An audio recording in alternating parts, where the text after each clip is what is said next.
Last class में हम लोग पीएन जंक्शन देख रहे थे, बोलिए।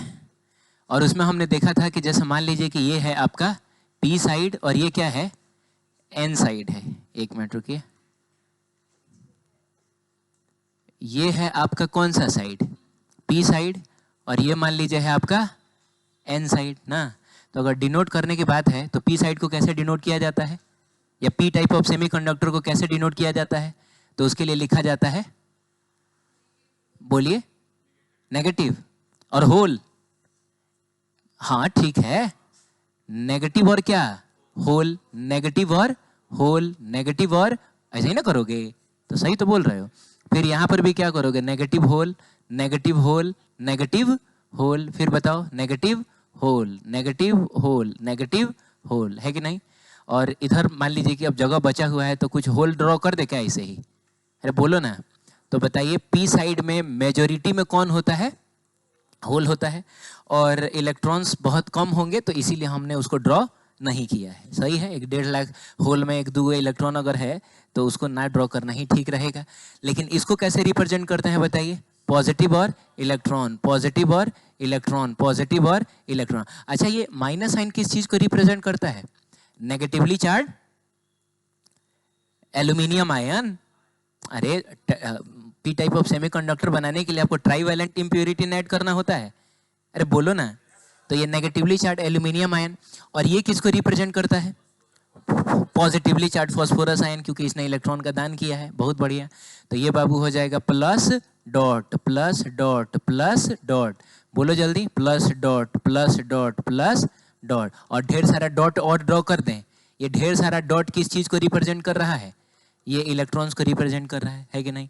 अच्छा, अब देखो इधर कॉन्सेंट्रेशन किसका ज्यादा है, अब बोलते रहो ना जल्दी होगा, किसका ज्यादा है, होल्स का।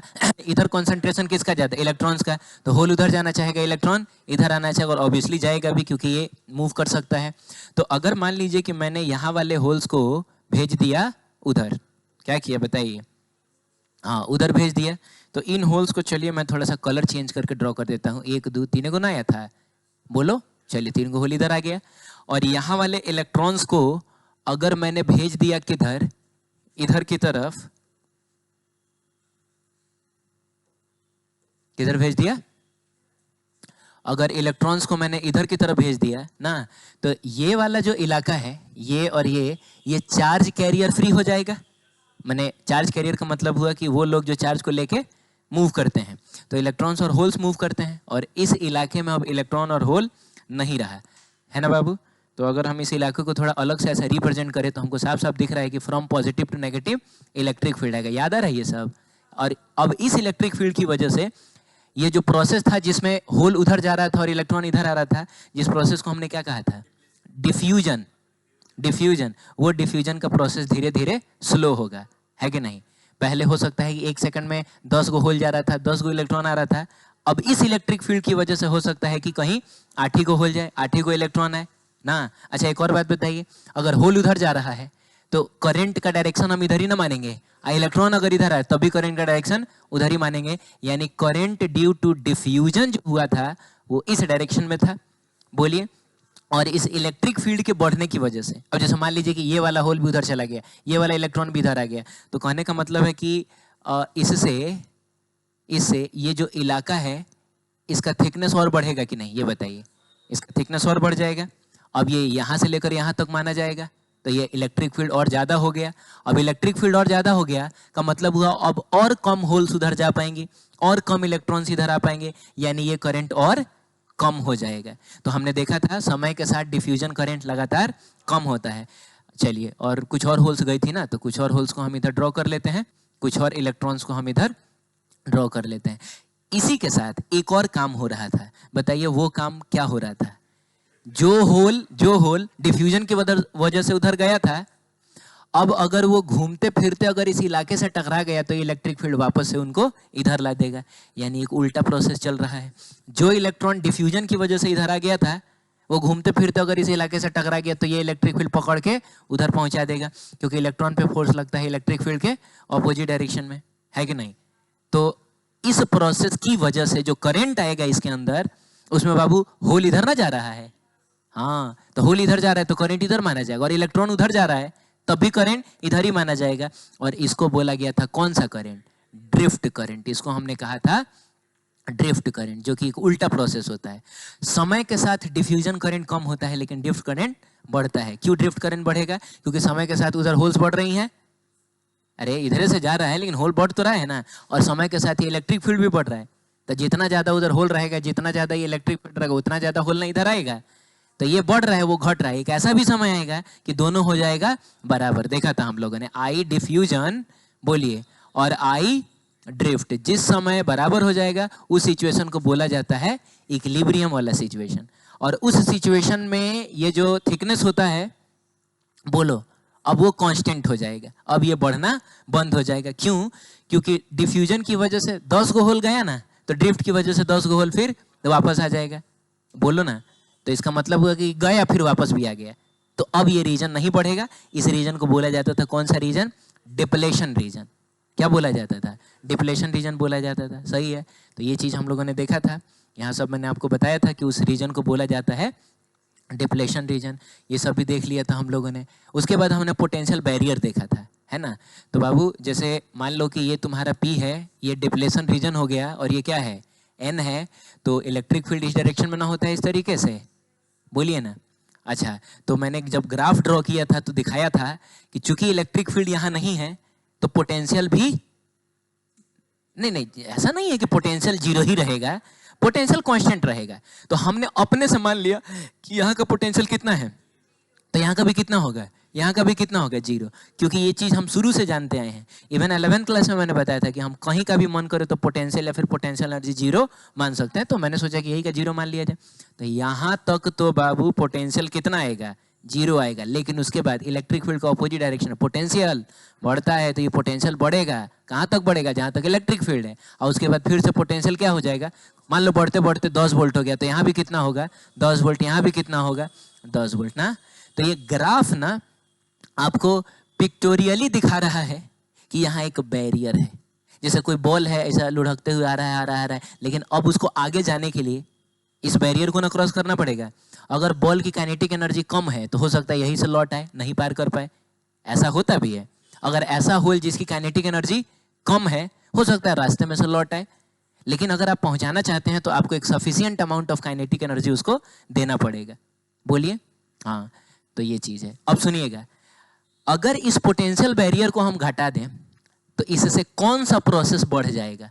डिफ्यूजन का प्रोसेस बढ़ जाएगा कि ड्रिफ्टिंग का प्रोसेस बढ़ जाएगा? डिफ्यूजन बढ़ जाएगा। मैंने हो सकता है ना कि एक ऐसा भी होल हो, बोलो बाबू, जो यहां तक जाके या फिर वापस लौट आए। अरे मतलब ग्राफ में मैं समझा रहा हूं, अदरवाइज यहां देखा जाए तो ऐसा होल जो हो सकता है कहीं यहां से लौट के वापस आ जाए। अगर इस चीज को मैंने कम कर दिया तो आपको नहीं लग रहा है कि अब वो शायद उधर चला जाए? अरे बोलो। तो अगर आप पोटेंशियल बैरियर को कम कर दीजिएगा ना, तो इसे डिफ्यूजन का प्रोसेस बढ़ जाएगा। और पोटेंशियल बैरियर को बढ़ा दीजिएगा तो कौन सा प्रोसेस बढ़ जाएगा? ड्रिफ्ट वाला प्रोसेस बढ़ जाएगा। पोटेंशियल बैरियर तभी ना बढ़ेगा जब ये इलेक्ट्रिक फील्ड बढ़ेगा। अरे यार, और इलेक्ट्रिक फील्ड के बढ़ने से क्या बढ़ेगा? उधर से आने वाले होल्स बढ़ जाएंगे, ड्रिफ्टिंग का प्रोसेस बढ़ जाएगा। सही है। तो चलिए आगे बढ़ते हैं। अच्छा, हमने पीएन जंक्शन डायोड भी देखा था। तो मैंने कहा कि जैसे मान लीजिए कि ये पी है और ये क्या है? एन है, और इसी में डिप्लेशन रीजन भी अपना मान लेना। तो दोनों साइड में अगर हम मेटल के प्लेट्स लगा दें और दो को क्या खींच दें? टर्मिनल खींच दें, तो इसी को बोला जाता है डायोड। क्या बोला जाता है? तो diode is nothing but a PN junction. ठीक है। रिप्रेजेंट कैसे किया जाता है? जैसे रजिस्टर को ऐसे रिप्रेजेंट किया जाता है, कैपेसिटर को ऐसे, इंडक्टर को ऐसे, बैटरी को ऐसे ना, वैसे ही डायोड को रिप्रेजेंट किया जाता है कुछ इस तरीके से। याद रखने वाली बात यह है कि ये जो ट्रायंगल है वो रिप्रेजेंट करता है किसको? पी को, और ये जो लाइन है वो रिप्रेजेंट करता है एन को। अच्छा, रिप्रेजेंटेशन ऐसे क्यों हुआ है? ये थोड़ा आपको अजीब लग रहा है कि कौन सा रिप्रेजेंटेशन है सर। इसका भी एक लॉजिकल रीजन है, वो हम आगे देखेंगे। उसके लिए हमको देखना होगा forward biasing and reverse biasing. ठीक है, आइए देखते हैं। सुनिए ध्यान से। ये है आपका पी, ये कौन है? डिप्लेशन रीजन, और ये क्या है? एन। सही है।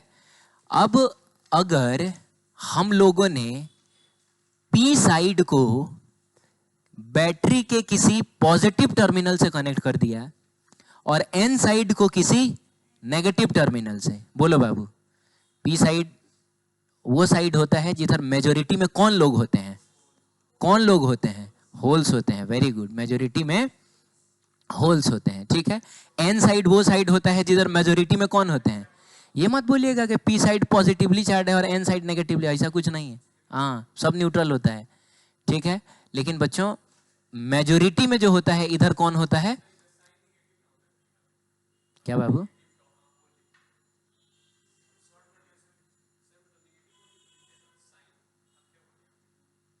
नहीं नहीं, मैं ये कह रहा हूं कि पी टाइप ऑफ सेमीकंडक्टर्स को इसलिए नहीं कहा जाता है कि वो पॉजिटिवली चार्ज होता है, इसलिए कहा जाता है क्योंकि वहां मेजोरिटी में कौन लोग होते हैं?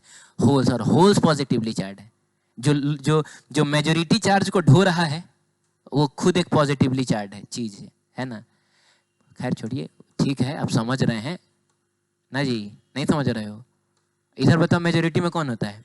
इलेक्ट्रॉन होता है। अब क्या है कि अभी हमने स्विच ऑन किया नहीं है, मान लो अभी यहाँ कोई स्विच है, अभी ऑफ है, ठीक है। तो उस केस में ये डिप्लेशन रीजन जो होगा उसमें इलेक्ट्रिक फील्ड इस डायरेक्शन में तो होगा ना?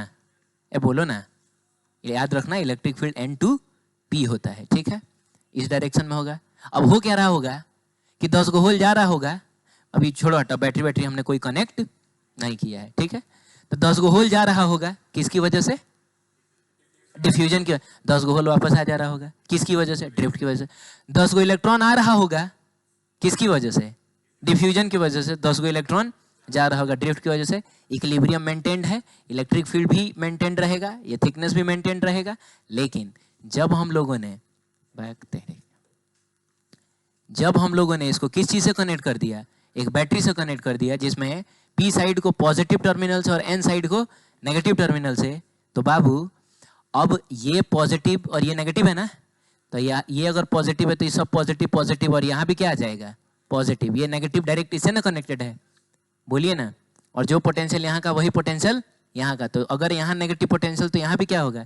Negative potential. अब इस नए अरेंजमेंट की वजह से इसके अंदर एक इलेक्ट्रिक फील्ड आएगा। बताइए वो इलेक्ट्रिक फील्ड कहाँ आएगा? पूरा यहाँ से लेकर यहाँ तक आएगा कि खाली इस इलाके में आएगा, कि खाली यहाँ आएगा, कि खाली यहाँ आएगा? बताइए कहाँ आएगा? पूरे में आएगा, क्योंकि पॉजिटिव टू नेगेटिव वहां तक ना है। तो पूरे पीएन जंक्शन के अक्रॉस आपने पोटेंशियल डिफरेंस अप्लाई किया है, तो एक नया इलेक्ट्रिक फील्ड आएगा जो आपने पैदा किया है। क्या लगा के? बैटरी लगा के। अब सुनिएगा ध्यान से, तो इलेक्ट्रिक फील्ड आ गया इधर, इसमें भी आएगा इलेक्ट्रिक फील्ड, इसमें भी आएगा, और बाबू मेरे इलेक्ट्रिक फील्ड इसमें भी आएगा। आप समझ रहे हैं? अरे बोलिए जल्दी। अब देखिए इससे क्या होगा।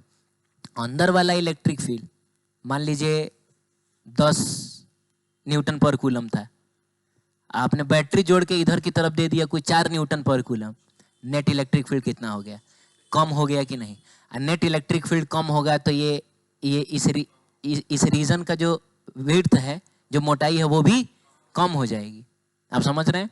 तो अब ये डिप्लेशन रीजन जो है वो पतला हो जाएगा। क्या हो जाएगा? मैंने पहले इतना था, अभी इतना ही रहेगा। कुछ तो बोलो। और नेट इलेक्ट्रिक फील्ड भी कम हो गया पहले से। अरे यार, अच्छा अब सुनिएगा।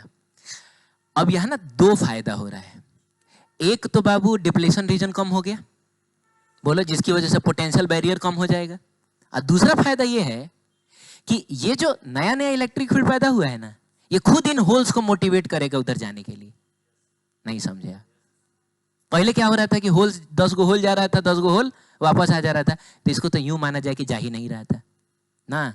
लेकिन ये बैटरी लगा देने से एक तो ये रीजन कम हो गया। अब जैसे मान लीजिए ना, कोई यहाँ खड़ा है, उधर नहीं जा रहा है क्योंकि बीच में नाला है। आप समझ रहे हैं? उसको पता है कि हम जाएंगे तो डूब जाएंगे, रास्ते में रह जाएंगे, तो नहीं जा रहा है। तो ये इलेक्ट्रिक फील्ड 2 काम करेगा। एक तो हमको मोटिवेट करेगा, बोलेगा कि जाओ ना, खुद जाओगे, अपने पर भरोसा रखो, देख रहे हो उधर की तरफ धक्का दे रहा है कि नहीं। और दूसरा उसने एक और काम किया है कि उस नाले की चौड़ाई को थोड़ा कम कर दिया है, तो मेरे लिए भी आसान हो गया और हमको इधर से एक पुश भी मिल रहा है। मैंने ऐसे समझो ना कि मान लो ठीक है हम नहीं कूद पाते, लेकिन पीछे से कोई धक्का दे देगा तो हम नहीं कूद पाएंगे। मैंने अपनी मेहनत से तो हम खैर जितना जा रहे थे उतना जा ही रहे थे, पीछे से किसी ने धक्का भी दे दिया। तो ये वाला इलेक्ट्रिक फील्ड किसका काम करेगा? धक्का देने का, ये जाओ ना उधर, है ना। और ऊपर से ये विड्थ भी कम हो चुका है। तो अब जब पहले 10 गो होल जा रहा था, अब उसके बजाय कितना जाएगा?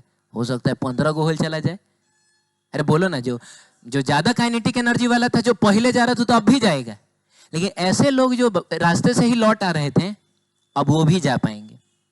बोलिए, क्योंकि एक तो एक्स्ट्रा पुश भी मिल रहा है और ऊपर से डिप्लेशन रीजन का विड्थ भी कम हो चुका है। सही है। तो ये काम सिर्फ होल्स के साथ थोड़े होगा, ये काम अब इधर वाले इलेक्ट्रॉन्स के साथ भी होगा, क्योंकि इलेक्ट्रॉन्स में फोर्स किधर लगता है, इलेक्ट्रिक फील्ड के ऑपोजिट डायरेक्शन में।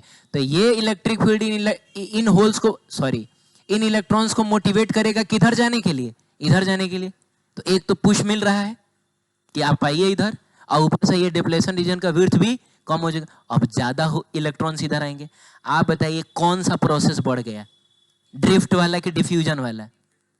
तो डिफ्यूजन वाला प्रोसेस बढ़ जाएगा और ड्रिफ्ट वाला प्रोसेस कम हो जाएगा। काहे? काहे कि इलेक्ट्रिक फील्ड कम हो चुका है, जिसकी वजह से, अब सुनिएगा, इधर की तरफ जो करंट आ रहा था किसकी वजह से? डिफ्यूजन की वजह से। अब बाबू इधर की तरफ जो करंट आ रहा था किसकी वजह से? ड्रिफ्ट की वजह। ये बढ़ जाएगा और ये घट जाएगा, तो ये हो जाएगा बड़ा, आई हो जाएगा छोटा। आप बताइए नेट करंट किस डायरेक्शन में आएगा? जाहिर सी बात है इस डायरेक्शन में आएगा। बात समझ में आई? तो नेट करंट जो होगा, अगर उसको हम कहीं ड्रॉ करना चाहें, कहाँ ड्रॉ करें? कहीं कर लें, चलिए ठीक है, यहीं पे कर देता हूं। आई नेट जो होगा वो किधर होगा? ये तो तार में आपको कंफ्यूजन हो जाएगा, बीच में ड्रॉ करता हूं, यहां ड्रॉ करता हूं। नेट करंट किधर होगा? आई नेट जो होगा वो उधर की तरफ ना होगा, क्योंकि डिफ्यूजन को बढ़ावा मिला। और होना भी चाहिए। क्यों होना चाहिए? काहे कि पॉजिटिव में से ही ना निकल के करंट आता है नेगेटिव में। आप बात समझ रहे हैं? तो हम लोग बोलेंगे कि here I diffusion is greater than क्या? I drift. हो गया। तो इसको बोला जाता है फॉरवर्ड बायसिंग। क्लियर है? एक बात और है, फॉरवर्ड बायसिंग करके क्या करके हम ना इसके रेजिस्टेंस को एक्चुअली कम कर देते हैं। क्या कर देते हैं? रेजिस्टेंस को। काहे कि कहीं ना कहीं ये जो इलेक्ट्रिक फील्ड था ये ना रेजिस्टेंस पैदा कर रहा था, ये नहीं जाने दे रहा था उधर। तो हमने किया क्या है? नहीं, रेजिस्टेंस ऑफर करने के कई तरीके हो सकते हैं, जिसमें एक तरीका ये भी है कि इसने अपने अंदर इलेक्ट्रिक फील्ड पैदा कर लिया है, बोल रहा है कि हम नहीं जाने देंगे। तो कोई पूछेगा फॉरवर्ड बायसिंग करके हम कर क्या रहे हैं? तो इसके रेजिस्टेंस को कम कर रहे हैं। एक बात और, आप ये वोल्टेज जितना ज्यादा करिएगा ये इलेक्ट्रिक फील्ड उतना ही कम होता जाएगा और डिफ्यूजन उतना ही ज्यादा होता जाएगा, यानी करंट भी उतना ही ज्यादा होता जाएगा। बात समझ में आई? तो ये है डिफ्यूजन का प्रोसेस। अब अगर हम इसके लिए ग्राफ ड्रॉ करें, वही पोटेंशियल बैरियर वाला ग्राफ ड्रॉ करें, ये बोलो ना, तो मान लो कि पहले वाला ग्राफ ये था। पहले वाला ग्राफ कौन था? मान लो ऐसा था। ठीक है बाबू? तो डिप्लेशन रीजन का जो विड्थ होगा वो इतना ही ना होगा। अब देखो दो काम हुआ है, एक तो डिप्लेशन रीजन का विड्थ भी कम होगा और ऊपर से पोटेंशियल बैरियर का हाइट भी कम हो जाएगा। बोलिए ना। हाँ, तो जो नया वाला ग्राफ बनेगा इस वोल्टेज के साथ, वो जो ग्राफ बनेगा वो कुछ ऐसा बनेगा, वो थोड़ा और आगे तक जाएगा, ऐसा जाएगा और ऐसे चला जाएगा। अच्छा एक बात और बताइए, वोल्टेज हमने और बढ़ा दिया। मान लीजिए ये किसी V1 वोल्टेज, ये तो था V = 0, मैंने जब हमने कोई बायसिंग नहीं किया, कोई बैटरी कनेक्ट नहीं किया तब ऐसा बना था। अभी मान लीजिए ये कुछ V = V1 के लिए है ना, अब हमने वोल्टेज बढ़ा दिया, कुछ V2 कर दिया, तो अब कैसा बनेगा बताओ? अब डिप्लेशन रीजन का विड्थ, रुको कलर चेंज करने दो, और कम हो जाएगा। ये देखिए डिप्लेशन रीजन का विड्थ और कम हो जाएगा और पोटेंशियल, देख रहे हो विड्थ अब इतना ही ना रह गया है। अरे यही ना विड्थ रह गया है। अब पोटेंशियल बैरियर भी खूब भयंकर अमाउंट में डिफ्यूजन करंट आएगा इधर की तरफ। तो आप चाहें तो यहाँ वोल्टेज बढ़ा के और इसमें आराम से करंट का फ्लो करा सकते हैं। सही है? आगे बढ़ते हैं। चलिए ठीक है, अब यही सारी बातें लिखी होंगी जो मैंने समझाया, मैंने अपने लैंग्वेज में ही लिखा है, तो जो मैंने बोला है वही सब इसमें लिखा होगा, पढ़ लीजिएगा। ठीक है? चलिए बात करेंगे रिवर्स बायसिंग की। तो रिवर्स बायसिंग में मान लीजिए कि ये है कौन सा साइड, बोलिए जल्दी? P side. ये क्या है? अरे डिप्लेशन रीजन है। और ये क्या है? एन साइड है। पी साइड में मेजोरिटी में कौन लोग होते हैं? होल्स होते हैं। तो ढेर सारा होल बनाइए, इलेक्ट्रॉन बनाने की जरूरत नहीं है, क्योंकि एन साइड में मेजोरिटी में कौन लोग होंगे?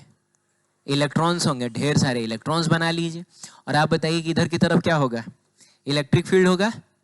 N2P, ठीक है। अभी कोई बैटरी कनेक्टेड नहीं है, का मतलब हुआ ड्रिफ्ट करंट और डिफ्यूजन करंट बराबर है ना, बोलिए बराबर है।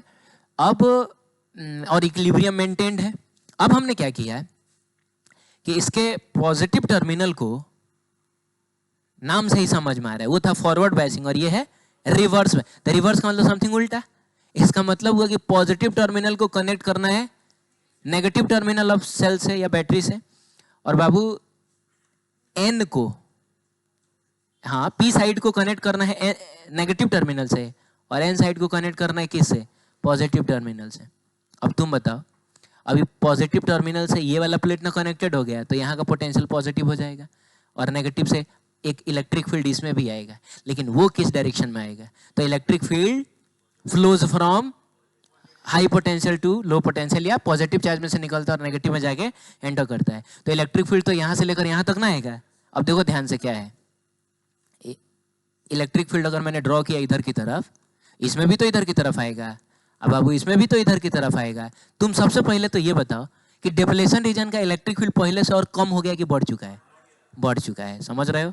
तो डिप्लेशन रीजन का इलेक्ट्रिक फील्ड बढ़ गया तो डिप्लेशन रीजन का विड्थ भी बढ़ जाएगा, बहुत बढ़िया है, तो बढ़ जाएगा। और नया डिप्लेशन रीजन चलिए मैं ड्रॉ करता हूँ, उसमें ये रहेगा अब नया इलेक्ट्रिक फील्ड, खतरनाक वाला, अंदर वाला तो था ही, बाहर से भी आपने उसी डायरेक्शन में इलेक्ट्रिक फील्ड दे दिया।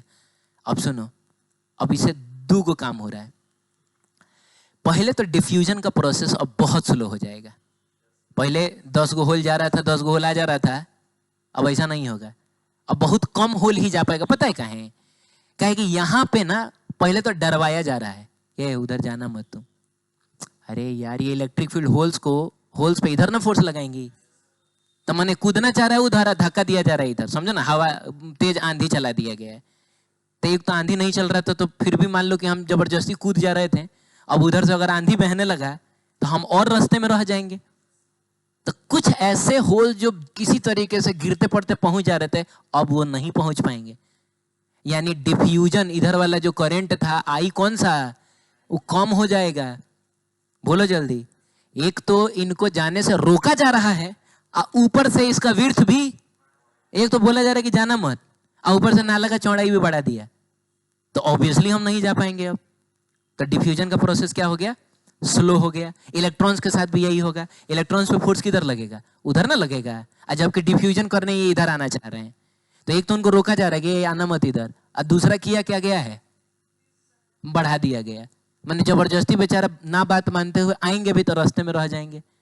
बोलो, तो इसका मतलब हुआ ओवरऑल डिफ्यूजन का प्रोसेस हो जाएगा स्लो, लेकिन ड्रिफ्ट का प्रोसेस बढ़ जाएगा। वो काहे बताओ, क्योंकि कुछ बाबू कहने का मतलब है कुछ होल्स इधर भी तो हैं, ऐसा थोड़े कि होल है ही नहीं, कुछ इलेक्ट्रॉन्स इधर भी तो हैं। अब इन होल्स को इधर लाने की और इन इलेक्ट्रॉन्स को उधर ले जाने की जिम्मेदारी किसके पास थी, इस इलेक्ट्रिक फील्ड के पास थी। और ये इलेक्ट्रिक फील्ड पहले से ताकतवर होता, दूर दूर से होल खींच के पहुंचाएगा, दूर दूर से इलेक्ट्रॉन खींच के उधर पहुंचाएगा। तो ड्रिफ्ट करंट जो है, जो कि इधर की तरफ होगा, आई ड्रिफ्ट बाबू, वो बढ़ेगा। अब आप मुझको बताइए कि ये करंट है ज्यादा, ये करंट है कम, तो नेट करंट किधर की तरफ आएगा, इधर की तरफ आएगा। और एक कमाल की बात बताऊं, तो आना भी चाहिए, काहे नेट करंट इधर होना चाहिए, आई नेट इधर क्यों होना चाहिए, क्योंकि पॉजिटिव में से निकल के ही ना आता है इधर नेगेटिव में। तो इसमें कंफ्यूजन नहीं है कि करंट उधर जाएगा कि इधर जाएगा, वो तो हम बैटरी का पोलैरिटी देख के बता देंगे। अरे यार, अरे बोलो ना, बहुत बढ़िया, वेरी गुड। तो इससे जो करंट हो आएगा, रिवर्स बायसिंग करने से जो करंट आएगा वो कुछ इस डायरेक्शन में आएगा। अब एक और बात सुनना, फॉरवर्ड बायसिंग में जो करंट आता है ना, वो अच्छा खासा करंट आता है, कुछ मिली एम्पियर, सेंटी एम्पियर या कुछ एम्पियर के ऑर्डर में आ सकता है। अरे बोलो, हाँ मैंने जनरली मतलब मिली एम्पियर के ऑर्डर में इसमें करंट आता है। लेकिन रिवर्स बायसिंग में जो करंट आता है वो माइक्रो एम्पियर के ऑर्डर का था, बहुत कम आता है, वो इतना कम आता है कि लोग मान के चलते हैं करंट है ही नहीं। ऐसा क्यों, बायसिंग इसमें भी हुई है, लेकिन इसमें किसको बढ़ावा मिला था, डिफ्यूजन को बढ़ावा मिला था, ड्रिफ्ट को घटावा मिला था। इससे जो करंट आया था वो अच्छा खासा करंट होता है। अरे बोलो ना, एलईडी उलईडी में सब वही करंट फ्लो कर रहा है अभी। हाँ, लेकिन बाबू इसमें जो करंट आता है वो बहुत कम होता है। क्यों? इतना कम होता है कि वो लगभग मान के चलते हैं कि करंट फ्लो कर ही नहीं रहा है। मैंने रिवर्स बायसिंग में तो हम आगे चल के कंक्लूजन लिखेंगे कि रिवर्स बायसिंग हो गई, समझ लीजिएगा करंट फ्लो नहीं करेगा। क्यों? हाँ बाबू, इसमें ड्रिफ्ट को बढ़ावा मिला है। अब पिछली बार डिफ्यूजन को बढ़ावा मिला था, तो उससे क्या बढ़ावा तो मिला है ना। अब मैं बताऊं, मैंने हार मान गए, हार मान गए, मैं बताऊं? चलो मैं बताता हूं, सुनो। इधर किसको बढ़ावा मिला था? डिफ्यूजन को। यानी होल्स से कहा गया था कि आप इधर जाइए, इलेक्ट्रॉन्स से कहा गया था आप, और इधर होल्स कितने अमाउंट में है? बहुत ज्यादा अमाउंट में है। इधर इलेक्ट्रॉन्स भी बहुत ज्यादा अमाउंट में है। अरे बोलिए ना। अरे तो ज्यादा अमाउंट्स में ना होल इधर आएंगे, ज्यादा अमाउंट्स में ना इलेक्ट्रॉन उधर जाएंगे, और जितने ज्यादा अमाउंट में चार्ज का ट्रांसफर होगा उतना ज्यादा करंट आएगा। लेकिन आप मुझको बताइए कि इधर किसको बढ़ावा मिला है? ड्रिफ्ट को। यानी होल्स को कहा जा रहा है उधर जाओ, और होल्स इधर किस अमाउंट में है? बहुत ज्यादा अमाउंट में, बहुत कम है।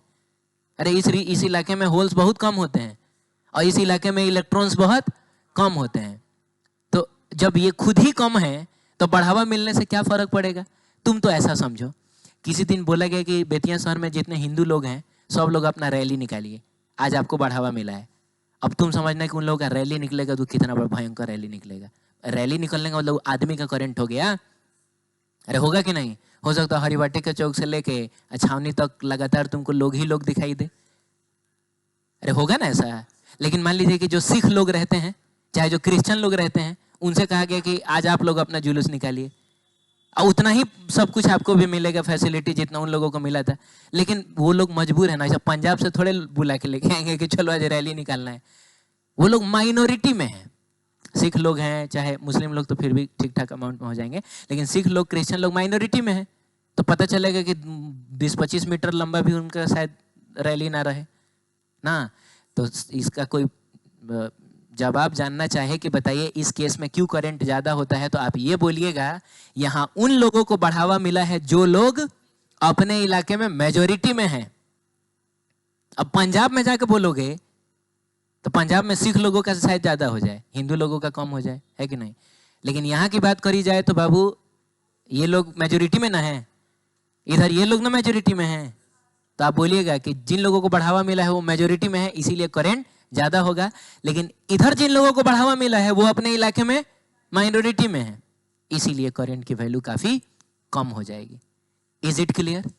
चलिए अब सुनिए, यही सारी बातें इसमें लिखी होंगी, आप पढ़िएगा।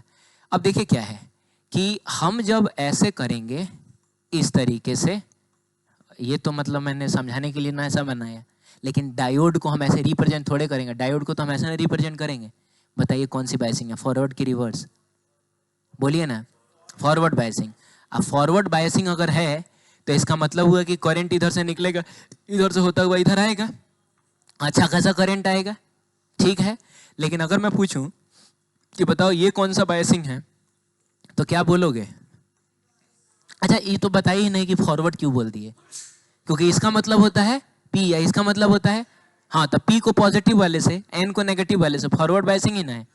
इसका मतलब होता है पी, इसका मतलब होता है एन, पी को नेगेटिव वाले से एन को, तो ये रिवर्स बायसिंग ही ना है। हाँ, तो बाबू इस केस में तो ऐसा करंट फ्लो करेगा, इस केस में ऐसा करंट फ्लो करेगा। लेकिन इधर वाले करंट को हम लगभग क्या मान के चलते हैं? नेग्लेजिबल। वो माइक्रो एम्पियर में करंट आता है, वो जनरली हमारे किसी काम का नहीं होता है। मतलब बहुत क्या कोई बहुत सेंसिटिव डिवाइस होगा, मे भी उसमें कहीं यूज आता हो, लेकिन जनरली रिवर्स बायसिंग का यूज हम लोग एक स्पेशल कंडीशन में करते हैं, वो मैं आगे चल के बताऊंगा। लेकिन जनरली रिवर्स बायसिंग का यूज नॉर्मल कंडीशन में नहीं होता है, क्योंकि इतना कम करंट आता है कि उसका कोई काम नहीं है। सही है? तो हम मान के चलेंगे कि अगर इस तरीके से कोई भी डायोड जुड़ा हुआ है तो इसमें करंट फ्लो नहीं करेगा। अरे बोलो ना। तो अब तुमको इसका मतलब समझ में आ रहा होगा कि सुनो, करंट अगर इधर से जाना चाहे तो ये तीर की तरह ना दिख रहा है, तो तीर का मतलब हुआ कि ठीक है जाओ, का मतलब हुआ करंट इधर से जाएगा तो वो जाने देगा, क्योंकि ये रिप्रेजेंट करेगा फॉरवर्ड बायसिंग को। लेकिन करंट अगर इधर से आना चाहेगा तो तुमको क्या दिख रहा है? दीवार। ये दीवार की तरह ना है, दीवार कहेगा कि मत जाओ। यानी करंट इधर से तो जाएगा लेकिन इधर से नहीं आएगा, इसीलिए पीएन जंक्शन को इस तरीके से रिप्रेजेंट किया जाता है। सही है।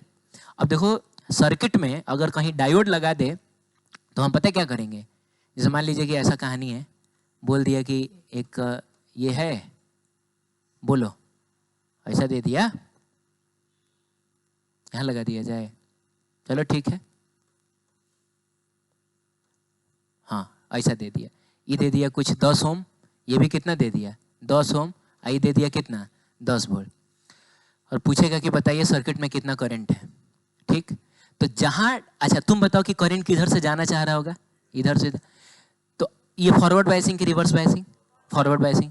तो फॉरवर्ड बायसिंग में अगर मिल गया कोई भी डायोड, तो इसका जब रीड्रॉ करना तुम फोटो, तो जहां डायोड है वहां सीधा, अरे क्या करना, सीधा तार बना देना, मतलब ये करंट को अलाउ कर देगा, कोई दिक्कत नहीं है, और बहुत नेग्लिजिबल रेजिस्टेंस हो जाता है, तो लगभग लगभग हम इसको सीधा कर देते। यानी कि ये जो फोटो है वो बाबू कुछ इस तरीके से बन जाएगा। बोलिए ना। लेकिन रुकिए 1 मिनट, अगर इसी में अगर उल्टा कर दे, ऊपर क्या करे 10 ओम दे दे और नीचे ना ऐसे दे दे, इस टाइप से, इस टाइप से 10 ओम दे दे और बोले कि ये कहानी है। अब तुम बताओ करंट तो इधर से निकलेगा, ये जाने देगा? नहीं जाने देगा। तो जब इसका फोटो रीड्रॉ होगा ना, तो जहां डायोड है वहां सर्किट को हम लोग ब्रेक कर देंगे। सर्किट ब्रेक कर देंगे का मतलब ऊपर वाला तो रहेगा, लेकिन यहाँ पर आप सर्किट क्या करिए, ब्रेक कर दीजिए, का मतलब हुआ अब ये किसी काम का, बस जो करंट जाएगा वो इधर से जाएगा। ये बात समझ में आया? फॉरवर्ड बायसिंग में जहां डायोड है वहां हम क्या कर देंगे, सीधा तार बना देंगे। ठीक है, अगर इसके बारे में कुछ जानकारी नहीं दी गई है तो हम सीधा तार बना देंगे, लेकिन रिवर्स बायसिंग है तो हम सीधे उसको वहां से हटा के सर्किट ब्रेक कर देंगे, उधर से करंट जाएगा ही नहीं। सही है, चलिए ठीक है। बता रहे हैं ना यार, क्या बात करता है तुम? अभी तुम देखो कहाँ हो तुम। अच्छा ये वाला ग्राफ, हाँ सॉरी सॉरी, मैं समझ गया तुम कौन से ग्राफ की बात कर रहे हो। वो क्या नाम हुआ है उसका, पोटेंशियल बैरियर वाला ग्राफ। ठीक है, पोटेंशियल बैरियर वाले में मान लो शुरू शुरू में ऐसा था, कैसा था, ऐसा था। अब हमने क्या किया कि रिवर्स बायसिंग कर दी। तो रिवर्स बायसिंग करने से क्या होगा, एक तो डिप्लेशन रीजन का विड्थ बढ़ जाएगा और ऊपर से पोटेंशियल बैरियर भी बढ़ जाएगा। तो जो आपका नया ग्राफ बनेगा वो कुछ ऐसा बनेगा। हाँ, अब तुम देख रहे हो पहले पोटेंशियल बैरियर, सॉरी मतलब कम था, भी ज्यादा है वो तो दिख ही रहा है, लेकिन पहले डिप्लेशन रीजन का विड्थ कम था, अब डिप्लेशन रीजन का विड्थ ज्यादा नहीं हो गया। हम वोल्टेज को और बढ़ा देंगे तो डिप्लेशन रीजन का विड्थ और बढ़ जाएगा, पोटेंशियल बैरियर भी और बढ़ जाएगा। बोलिए बाबू, ऐसा हो जाएगा, देख रहे हो कितना बड़ा हो गया, डिप्लेशन रीजन का विड्थ भी बढ़ गया है, ऐसा कहानी हो जाएगा। ठीक है, आगे बढ़ते हैं, बात करेंगे V I characteristic of PN junction. बहुत इंपॉर्टेंट चीज है, ध्यान से समझिए। सुन रहे हो? हाँ, तो करना क्या है कि तुमको एक डायोड लेना है और तुमको उसको कनेक्ट करना है, किससे, एक बैटरी से। तो बताइए फॉरवर्ड बायसिंग है कि रिवर्स बायसिंग है? फॉरवर्ड बायसिंग वाले वोल्टेज को हम पॉजिटिव मानेंगे और रिवर्स बायसिंग वाले वोल्टेज को हम लोग नेगेटिव मानेंगे। यानी वोल्टेज वाला जो एक्सिस होगा ना, उसमें पॉजिटिव में भी रहेगा और नेगेटिव में भी रहेगा। तो आइए हम बनाते हैं वोल्टेज वाले एक्सिस को, और इस पर हम बनाएंगे किसको, बताइए, करंट को। ठीक है, बोलो। तो पहले तुम वोल्टेज रखो 0, वोल्टेज रखो 0 का मतलब हुआ तुमने अभी बैटरी कनेक्ट किया ही नहीं है, तो इसमें कितना करंट फ्लो करेगा? कोई करंट नहीं फ्लो करेगा, डिप्लेशन रीजन इक्विलिब्रियम में है, नो करंट इज फ्लोइंग। हाँ, तो बाबू शुरुआत कहां से होगी, बैक,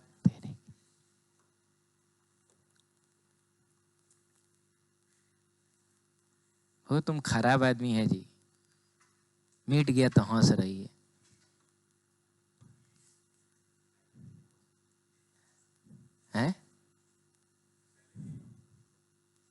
अब पकड़ा रहा है सर। बाबू सुनो, तो T is equal to zero बोल रहा हूँ, वोल्टेज अगर जीरो है तो करंट भी कितना, यानी शुरुआत कहाँ से होगी, यही से ना होगी, या बोलिए ना। अब क्या ना एकदम हल्का सा वोल्टेज हम बढ़ाएं, तो हल्का सा वोल्टेज बढ़ाने से ऐसा नहीं होगा कि अचानक से करंट आ जाएगा, माने वोल्टेज भी आपको थोड़ा ठीक ठाक अमाउंट में बढ़ाना पड़ेगा।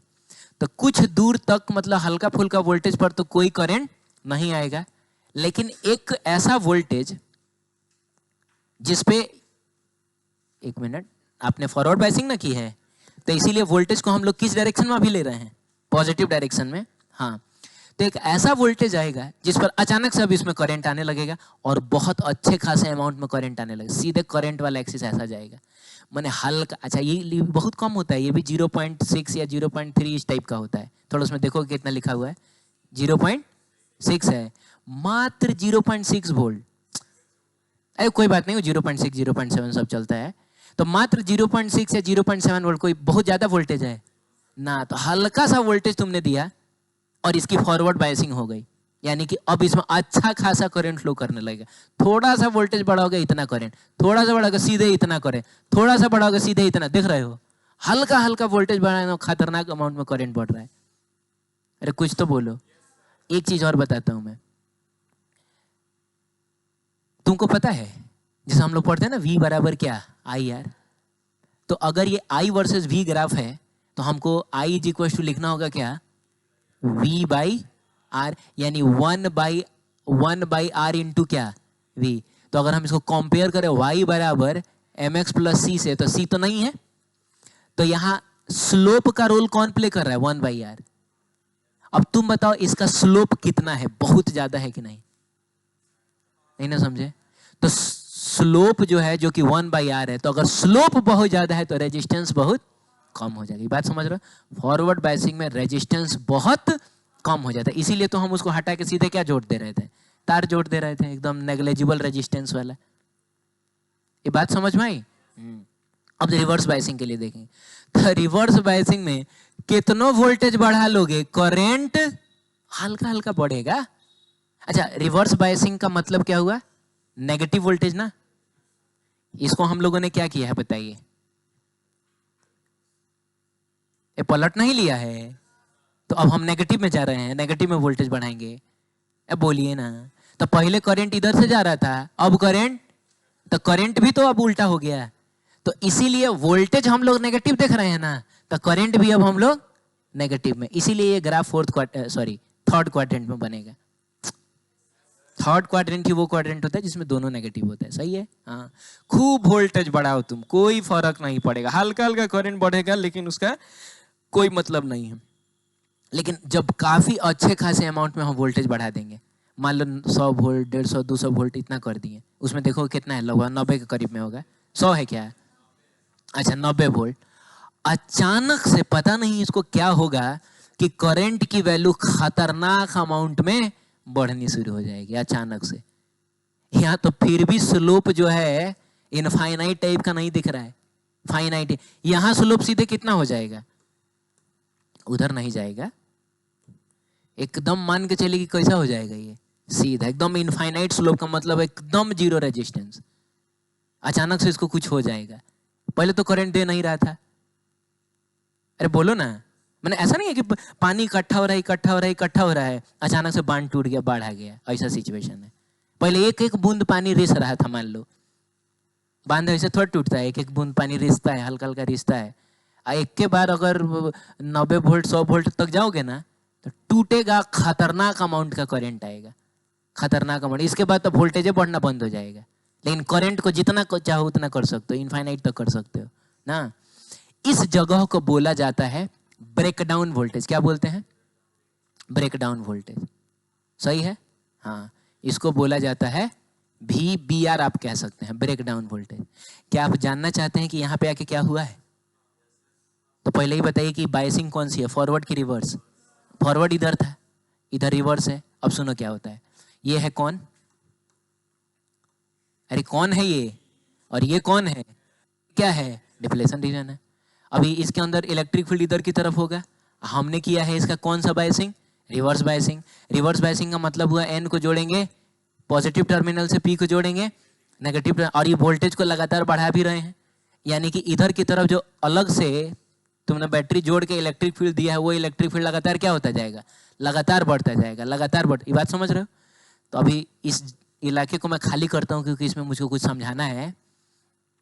बना तो ये एटम का ही ना है, और खतरनाक अमाउंट का इलेक्ट्रिक फील्ड बाबू इधर की तरफ है अभी फिलहाल, क्योंकि एक तो अंदर पहले से था, ऊपर से तुमने ये वोल्टेज देके इलेक्ट्रिक फील्ड दे दिया।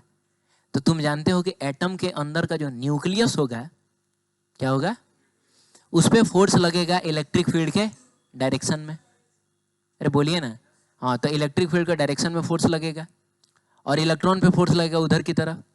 अरे बोलिए, तो हम इसको ऐसा कर सकते हैं कि जो पॉजिटिव चार्ज है जो कि न्यूक्लियस है उस पर फोर्स इधर लग रहा है, जो नेगेटिव चार्ज है जो किन के पास है उस पर फोर्स इधर लग रहा है। अब तुम ये चीज लगातार बढ़ा रहे हो तो ये फोर्स भी तो लगातार बढ़ेगा।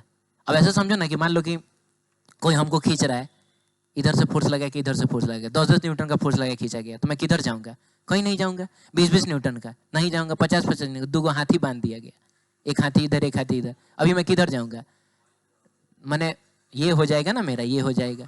मैंने जरूरी नहीं है कि यहीं से हो सकता है यहाँ से हो जाए, ये हाथ मेरा चल जाए इधर, पूरा बॉडी मेरा इधर चला जाए। अरे ऐसा होगा ना? याद है इस चीज को हमने पढ़ा है डाई इलेक्ट्रिक ब्रेकडाउन के नाम से।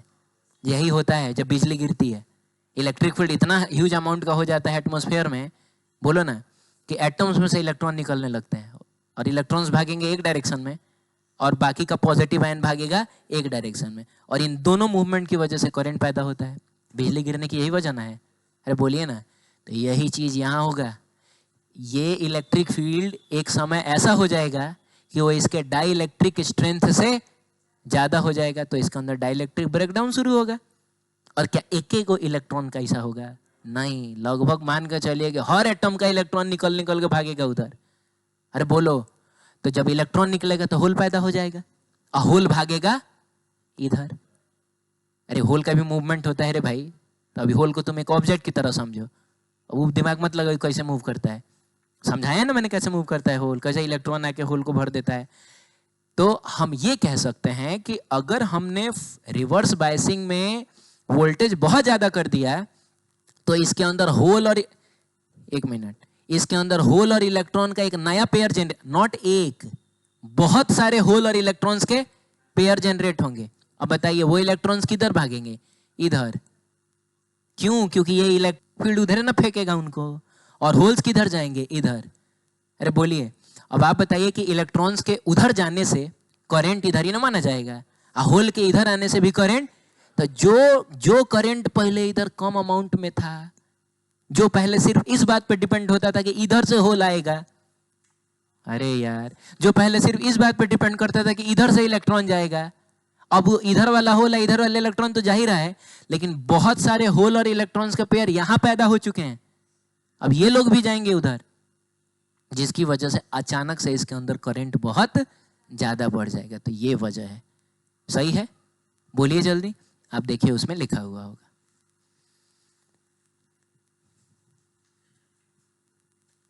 ठीक है बाबू, अब 2 टर्म्स हैं, एक है आपका कट इन वोल्टेज, या इसको नी वोल्टेज भी कह सकते हैं, और एक है क्या? Breakdown voltage. हाँ, जाहिर सी बात है, जहां से फॉरवर्ड बायसिंग शुरू हो गई थी, अरे ऐसा ना हुआ है, इससे कम वोल्टेज पर कोई फर्क नहीं पड़ेगा, मतलब उसको पता ही नहीं चलेगा कि वोल्टेज अप्लाई किया है तुमने। तो जिस वोल्टेज पर फॉरवर्ड बायसिंग शुरू हो जाए उसको बोला जाता है कट इन वोल्टेज या फिर नी वोल्टेज ना बाबू। और जिस वोल्टेज पे क्या रिवर्स बायसिंग में डाइलेक्ट्रिक ब्रेकडाउन होने लगे और अचानक से करंट बहुत ह्यूज अमाउंट में बढ़ जाए, उस वोल्टेज को बोला जाता है ब्रेकडाउन वोल्टेज। सही है? चलिए, ये बात है। तो ये सारी कहानियां हैं। अब लाइए तो पेपर दीजिए तो देखिए उसके आगे क्या है। डायनेमिक रेजिस्टेंस ना, तो सुनिएगा, हम लोगों ने अब तक जो रेजिस्टेंस है वो एक कांस्टेंट की तरह ट्रीट होता था। वो रेजिस्टेंस वोल्टेज करंट पे डिपेंड नहीं करता था, याद है? अरे ओम्स लॉ में हमने क्या पढ़ा है? V directly proportional to I। अरे जितना ज्यादा वोल्टेज उतना ज्यादा, तो याद है, जब हटा था तो एक कांस्टेंट की तरह पे ट्रीट हुआ था, अभी बराबर RI चाहे V बराबर IR पढ़ा था हम लोगों ने, बोलिए ना। और वो रेजिस्टेंस जो होता था वो रो L बाई ए, वो लेंथ पे डिपेंड करता था, एरिया पे डिपेंड करता था, और डिपेंड करता था किस मटेरियल का बना है। वो बाकी क्या वोल्टेज अप्लाई किया है, क्या करंट जा रहा है, उस पर डिपेंड नहीं करता था। लेकिन ये बात आप भली भांति जान चुके हैं, क्या जान चुके हैं, कि सेमीकंडक्टर के केस में रेजिस्टेंस वोल्टेज पर डिपेंड करता है। बोलो ना, एक चीज बता रहा हूं मैं, एक चीज और बता देता हूं।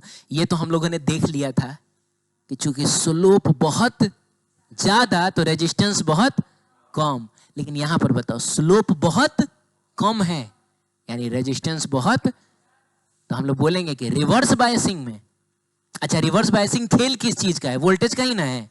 तो वोल्टेज को खाली पलट दे रहे हैं तो अचानक से रेजिस्टेंस बहुत कम हो जा रहा है, इधर कर दे रहे हैं तो अचानक से रेजिस्टेंस बहुत ज्यादा हो जा रहा है। इसका मतलब हुआ कि वोल्टेज को बढ़ा घटा के, वोल्टेज की पोलैरिटी को बदल के हम चाहें तो सेमीकंडक्टर का रेजिस्टेंस भी बढ़ा घटा सकते हैं। बोलो ना, हाँ ये कर सकते हैं। तो जब रेजिस्टेंस बढ़ने घटने लगे ना, तब वो रेजिस्टेंस एक कांस्टेंट रेजिस्टेंस ना होके बन जाता है एक dynamic resistance, which depends upon क्या, वोल्टेज ना बाबू। तो उस केस में आप डायरेक्ट याद रखो, इसमें बहुत ज्यादा कॉम्प्लिकेशन में मैं नहीं जाऊंगा। टॉपिक हमारा क्या है बताइए, डायनामिक रेजिस्टेंस। तो अगर मान लीजिए कभी ग्राफ ऐसा दे दे तो आपको साफ साफ दिख रहा है कि slope is not constant, and if slope is not constant it means resistance is not constant. बोलिए, तो हम पता क्या करेंगे, जैसे कोई हमसे पूछेगा कि बताओ यहां पर रेजिस्टेंस कितना है, तो ये है वोल्टेज और ये है क्या, करंट। हम जानते हैं आर इज इक्वल टू होता है वी बाई आई। जा, अरे आर बराबर क्या होता है, लेकिन ये हम तब यूज करेंगे ना जब रेजिस्टेंस कैसा हो, कांस्टेंट हो। लेकिन अगर रेजिस्टेंस वेरिएबल हो तो हम छोटा सा वोल्टेज लेंगे, छोटा सा करंट लेंगे। मतलब हम क्या करेंगे बाबू कि यहाँ पर एक ऐसा ऐसा ट्रायंगल टाइप का बना लेंगे, क्या बोलते हो, जिसमें ये हो जाएगा। हालांकि लिखना तो मुझको डीवी और डी चाहिए, लेकिन एनसीईआरटी ने डेल्टा यूज किया इसीलिए मैं डेल्टा यूज कर रहा हूँ। अदरवाइज हमको यहाँ छोटा सा चेंज इन करंट लेना है तो उसको मैं क्या लिखूंगा, डी। छोटा सा चेंज इन वोल्टेज लेना है तो उसको मैं क्या लिखूंगा, डीवी। बोलो ना। और अगर डायनामिक रेजिस्टेंस है तब आर बराबर हम वी बाई आई ना लिख के क्या लिखेंगे, डीवी बाई डी आई। और अकॉर्डिंग टू एनसीईआरटी वो डी की जगह भी क्या यूज करता है, वो डेल्टा यूज कर लेता है। तो आप डेल्टा वी बाई क्या, डेल्टा ई कर सकते हैं। तो अगर कभी ऐसा क्वेश्चन पूछे, बोलिए, तो हम ये काम कर सकते हैं, छोटा सा यहाँ वोल्टेज ले लेंगे, छोटा सा करंट ले लेंगे, छोटा सा वोल्टेज अपन छोटा सा करंट करके हम चाहें तो वहां का रेजिस्टेंस निकाल सकते हैं। तो वो चीज इसमें लिखा हुआ है, देख लीजिए पेज नंबर 7 सबसे नीचे।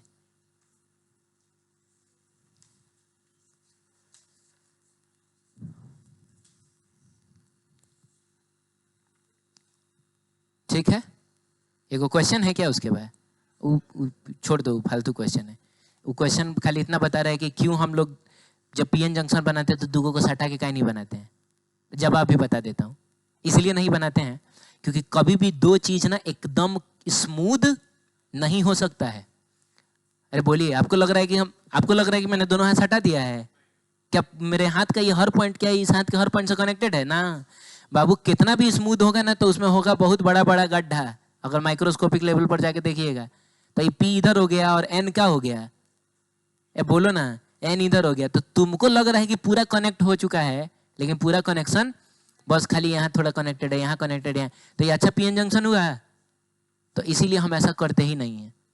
हम ना पतले पतले वेफर्स टाइप का बना बना के करते हैं। तो उस पहले के सिलेबस में हुआ करता था कि पीएन जंक्शन एक्चुअली में कैसे बनाया जाता है, अब नहीं है वो सब। ठीक है, तो ये क्वेश्चन भी इंपॉर्टेंट नहीं है। चलिए अगला है PN junction diode as a rectifier. और मेरे ख्याल से यही एक चीज है जो आपके सिलेबस में है, बाकी सब हट गया है ना। नहीं हो मैंने होगा तो हमको बता देना, एलईडी वगैरह अगर होगा फोटो डायोड तो बताइएगा। चलिए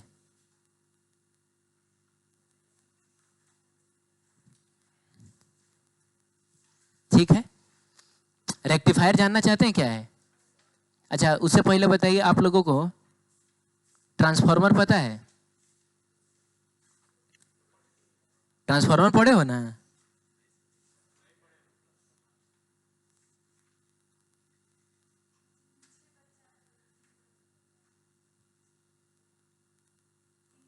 तुम लोग यार कभी कोई आता है कभी कोई आता है। सुनो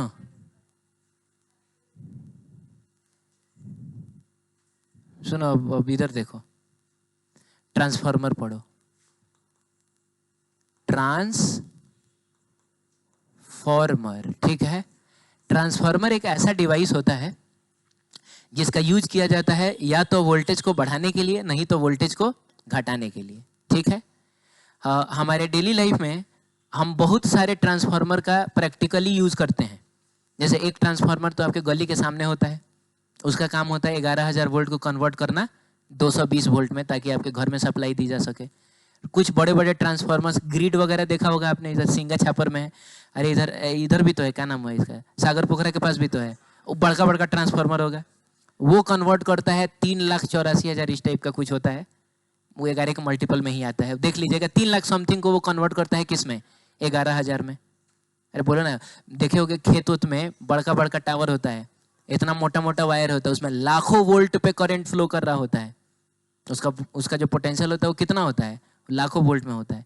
तो पहले वो सिंगा छापर चाहिए, यहाँ आएगा, उसको 11,000 में कन्वर्ट किया जाएगा, फिर यहाँ से शहर में दौड़ाया जाता है, फिर गली के सामने वाला जो ट्रांसफार्मर होता है उसको कन्वर्ट करता है किस में, हाँ 220 में। और यही नहीं, हमारा मोबाइल का जो चार्जर होता है ना, वो भी स्पेशली एक ट्रांसफार्मर ही होता है, क्योंकि हमारा मोबाइल का जो बैटरी होता है वो 220 वोल्ट पे चार्ज नहीं होता है, वो 5 वोल्ट पे, 12 वोल्ट पे लिखा होगा, आप देखिएगा ना, लिखा रहेगा इनपुट जो होगा, जैसे कोई चार्जर है क्या आप लोगों के पास, लेके आए हो, उसमें देखना लिखा रहेगा इनपुट 220 वोल्ट, लेकिन आउटपुट देखना मात्र लिखा रहता है 5 वोल्ट, चाहे टीवी भी का अगर रहेगा तो 12 वोल्ट, इस तरीके का।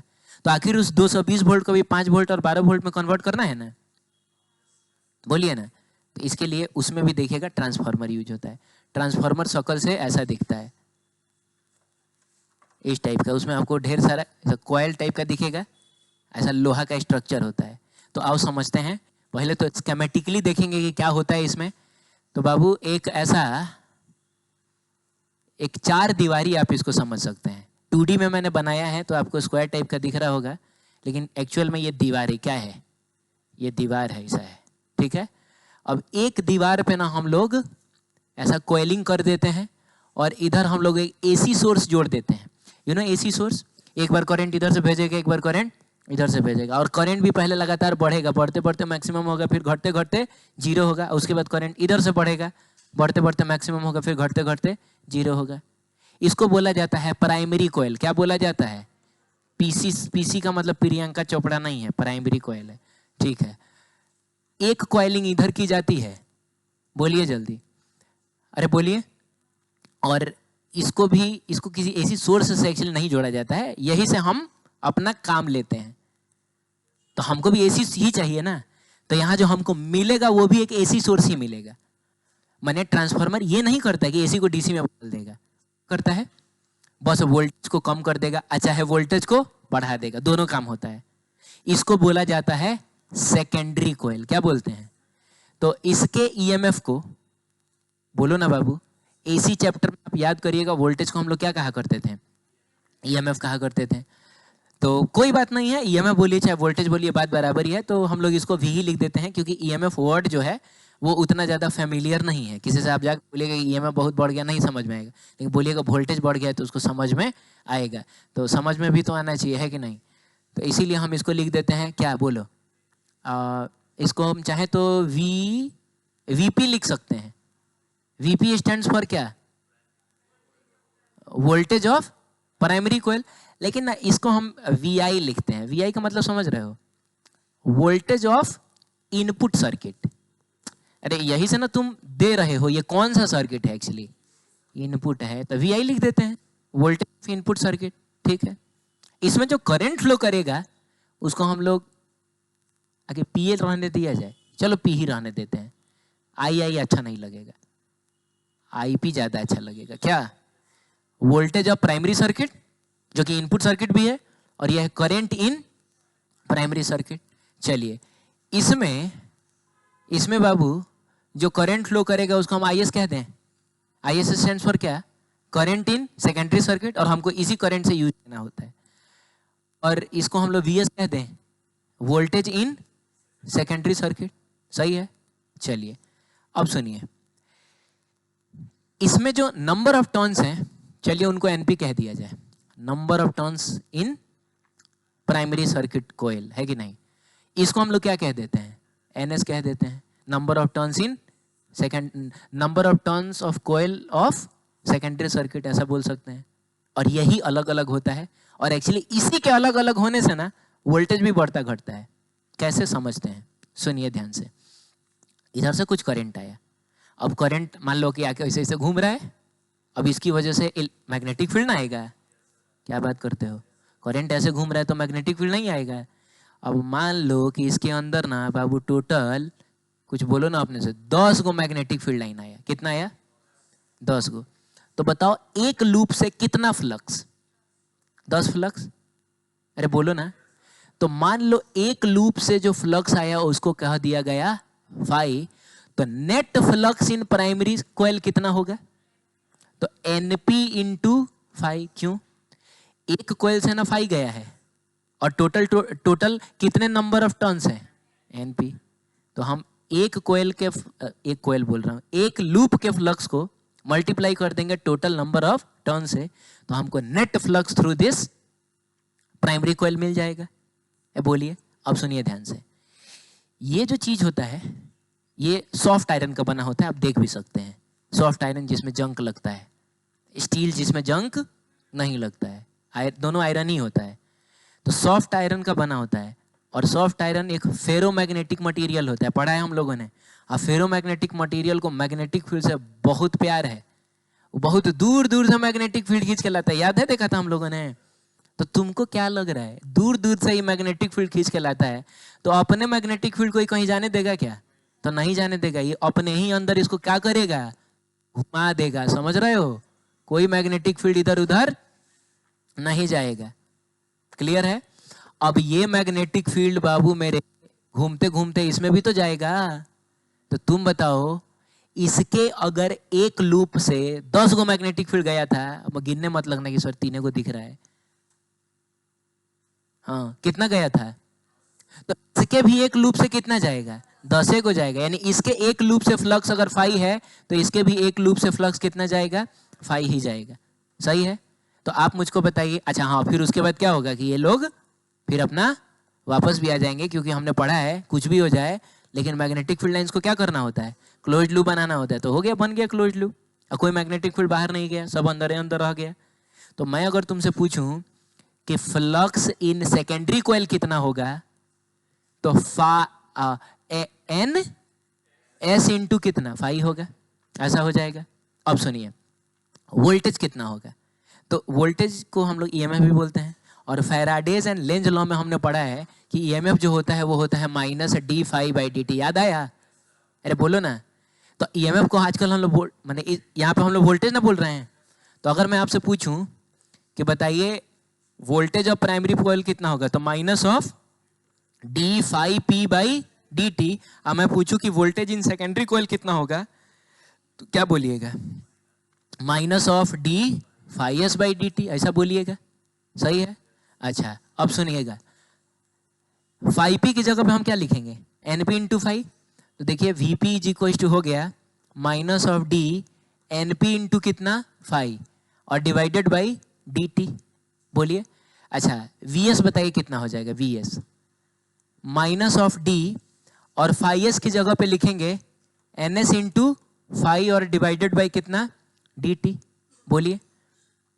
इसमें ये जो एनपी है वो तो कांस्टेंट ना है क्या? समय के साथ नंबर ऑफ टर्न्स थोड़े बढ़ने लगेगा चाहे घटने लगेगा, वो कांस्टेंट है।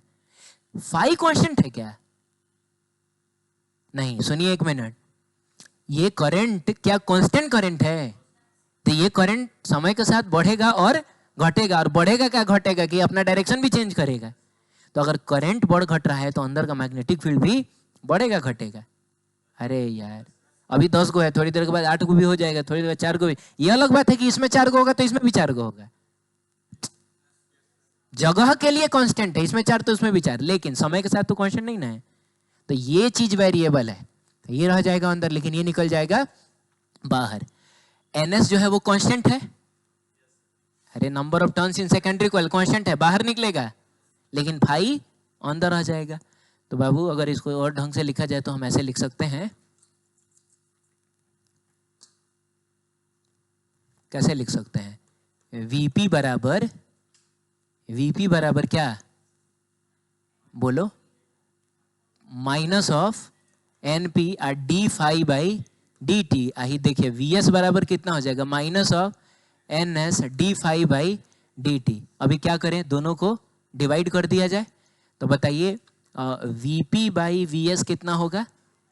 हाँ देखिए माइनस से माइनस कट गया, और D phi by D T से D phi by D T cut गया, ये हो गया क्या, N P by N S. अच्छा इसको ध्यान से देखिए और बताइए ये किन के बीच का रिलेशन बता रहा है, वोल्टेज और नंबर ऑफ टर्न्स के बीच का। इधर में वोल्टेजेस हैं और इधर में नंबर ऑफ टर्न्स हैं। हाँ रेशियो कैसा दिख रहा है आपको, same, VP by V S बराबर NP by N, ratio same तो चीजें होती हैं डायरेक्टली प्रोपोर्शनल का मतलब हुआ बाबू voltage directly proportional to number of turn. सुनने में बड़ा कॉम्प्लिकेटेड डिवाइस लग रहा है लेकिन इसका प्रिंसिपल बहुत आसान है।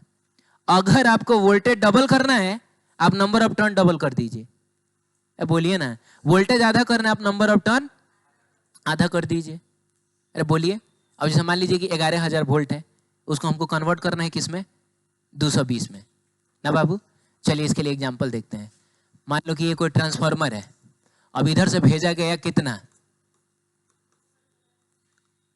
इधर से कितना भेजा गया 11,000 वोल्ट, हमको इधर कितना चाहिए, बोलो 220 वोल्ट। तो तुम बताओ नंबर क्या कहते हैं, वोल्टेज को कितने गुना कम करना है, 50 गुना कम करना है। जा अरे इतना तो करके बताओ, कम से कम 50 गुना ना कम करना है। तो 50 गुना कम करना है तो नंबर ऑफ टर्न भी हम क्या करेंगे 50 गुना। जैसे इसमें अगर 1,000 टर्न है ना तो 50 गुना कम कर दो, कितना हो जाएगा, मात्र इसमें कितना टर्न दे देना, 20 गो टर्न दे देना। नंबर ऑफ टर्न 50 गुना कम हुआ, वोल्टेज भी 50 गुना कम हो जाएगा, बहुत सिंपली। तो क्या खाली हम वोल्टेज को कम कर सकते हैं, हम वोल्टेज को बढ़ा नहीं सकते हैं। हमको मन करेगा कि 11,000 वोल्ट को हम 22,000 वोल्ट में कन्वर्ट कर दें, कर सकते हो उसके लिए, लेकिन तुमको क्या करना पड़ेगा कि अगर मान लीजिए कि इधर में कितना टर्न है, 1,000 टर्न है, तो इधर में कर देना कितना, 2,000 टर्न कर देना। अगर इधर तुमने दिया है 11,000 वोल्ट, इधर बन जाएगा 22,000 वोल्ट। ये बात तुमको समझ में आ गया, बोलो जल्दी, सही है ये। चलिए बहुत बढ़िया। अब क्या है, एक इसमें टर्म होता है एफिशिएंसी। क्या होता है, efficiency, efficiency. Efficiency can be denoted by ईटा। कैसे, ईटा से। अरे बोलो, मतलब समझना अब क्या हुआ। अच्छा रुको, ठीक है, पहले एफिशिएंसी समझ लेते हैं। हाँ ध्यान से सुनो, नहीं एफिशिएंसी से पहले जो है ना, ये समझो कि वोल्टेज को हम लोग अपने हिसाब से बढ़ा सकते हैं और घटा सकते हैं ना। तो ये आपको थोड़ा अजीब लग रहा होगा कि सरकार हमारे घर में सप्लाई कर रहा है 220 वोल्ट, क्या सर हम इसको 10,000 वोल्ट भी बना सकते हैं। तो जवाब है हाँ। अरे हम अपने घर में अगर एक ट्रांसफार्मर, ऐसा थोड़ा ट्रांसफार्मर यूज करना बैंड है, हम जो मोबाइल का चार्जर यूज करते हैं क्या वो ट्रांसफार्मर नहीं है, स्टेबलाइजर वो भी ट्रांसफार्मर होता है। अब ऑब्वियसली कभी कभी पोल पर से कम करंट आ रहा होता, सॉरी कम वोल्टेज आ रहा होता है, जैसे खटखटा के बढ़ा भी लेते हैं हम लोग। ये बैंड नहीं है, बिल्कुल आप कर सकते हैं, इससे सरकार को कोई प्रॉब्लम भी नहीं है। पता है कहाँ है, क्योंकि हम वोल्टेज तो बढ़ा लेंगे लेकिन हम एक चीज नहीं बढ़ा पाएंगे, पता है क्या है, पावर नहीं बढ़ा पाएंगे। सरकार अगर हमको 1,000 वाट दे रहा है तो हम उसको 2,000 वाट नहीं कर सकते हैं। बहुत आइडियल ट्रांसफार्मर अगर हम यूज करेंगे ना तो ये जरूर कर सकते हैं कि 1,000 वाट दे रहा है तो हम एकदम 1,000 वाट ही यूज कर लें जा। लेकिन ऐसा भी पॉसिबल काहे पता है, क्योंकि 75 टाइप का लॉस होता है। आपको क्या लग रहा है कि इधर 1,000 वाट दिया गया तो 1,000 वाट तुमको इधर मिल जाएगा क्या, ये ट्रांसफार्मर गर्म भी तो होगा, और गर्म होगा तो कुछ हीट का लॉस होगा कि नहीं। हीट का लॉस का मतलब पावर का लॉस।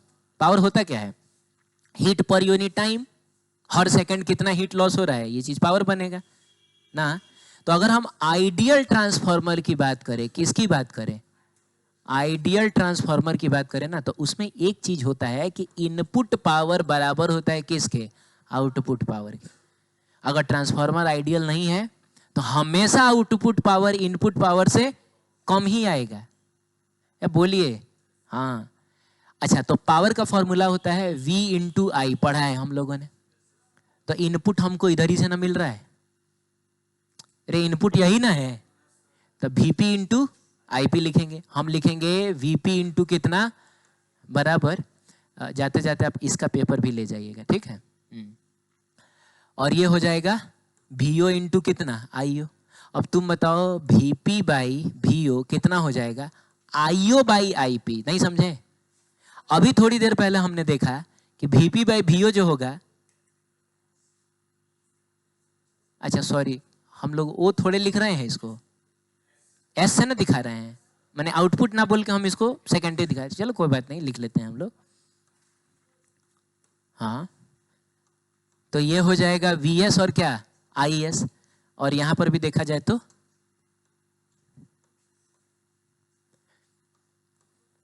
हाँ VS, यहाँ क्या हो जाएगा IS। अभी थोड़ी देर पहले हमने देखा कि VP बाई VS जो होता है वो NP बाई NS होता है ना जी।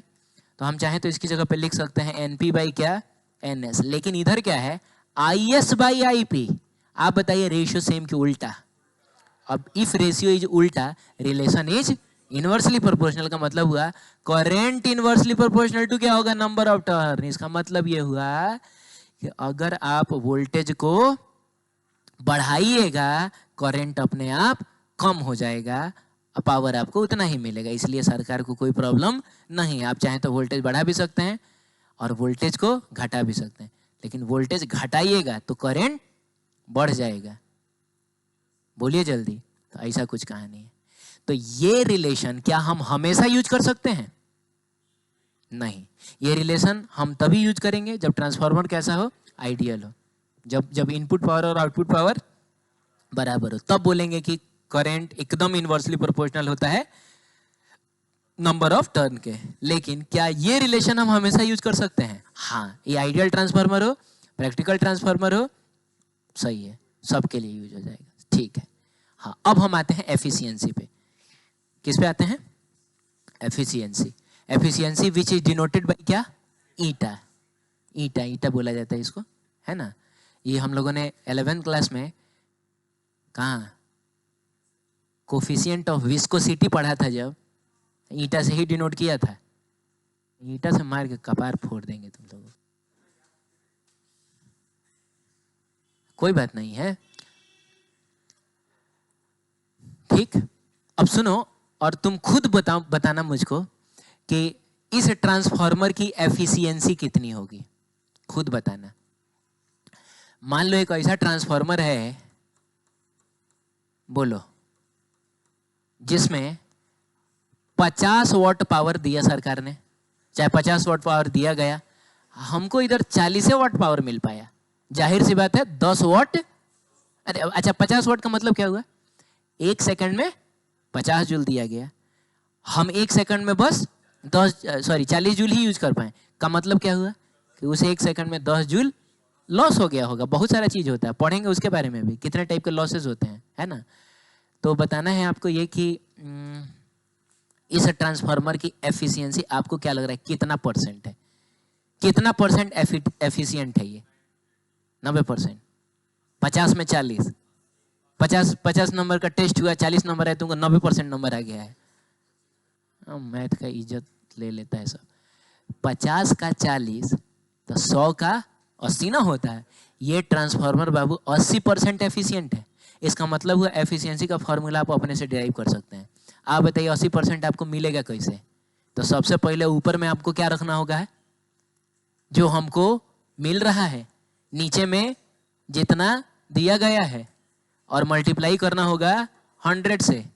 एग्जाम में पता है आपकी एफिशिएंसी ही चेक की जाती है, होता है कि तुम्हारी औकात कितनी है, नहीं समझे।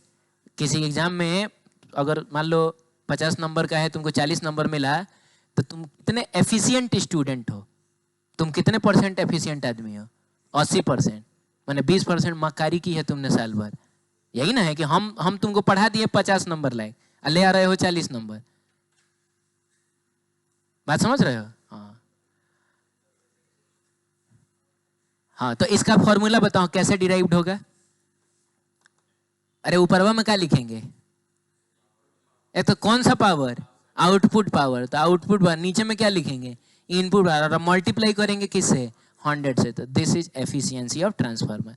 आप 100 हटा लीजिएगा तो फ्रैक्शनल एफिशिएंसी, 100 लगा दीजिएगा परसेंटेज एफिशिएंसी। ये बात समझ में आई?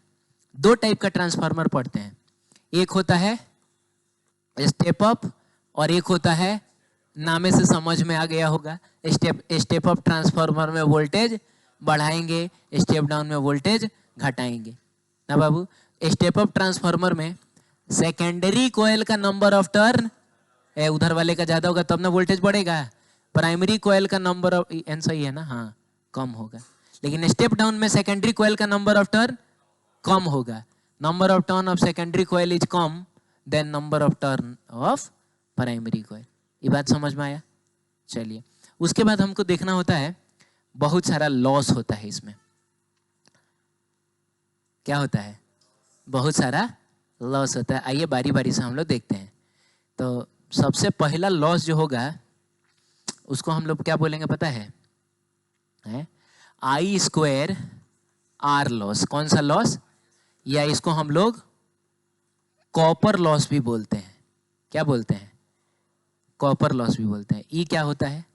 तो ये जो कॉइल बना है, ये इसमें करंट फ्लो करेगा ना, करंट कहीं भी फ्लो करेगा तो हीट का लॉस तो होगा ही, जिसका फॉर्मूला होता है आई स्क्वायर आर। मैंने हीट बोलोगे तो आई स्क्वायर आर टी, और पावर बोलोगे तो आई स्क्वायर आर। अरे बोलो, तो यहां भी लॉस होगा पावर का, यहां भी लॉस होगा पावर का। ये तार खुद गर्म होगा।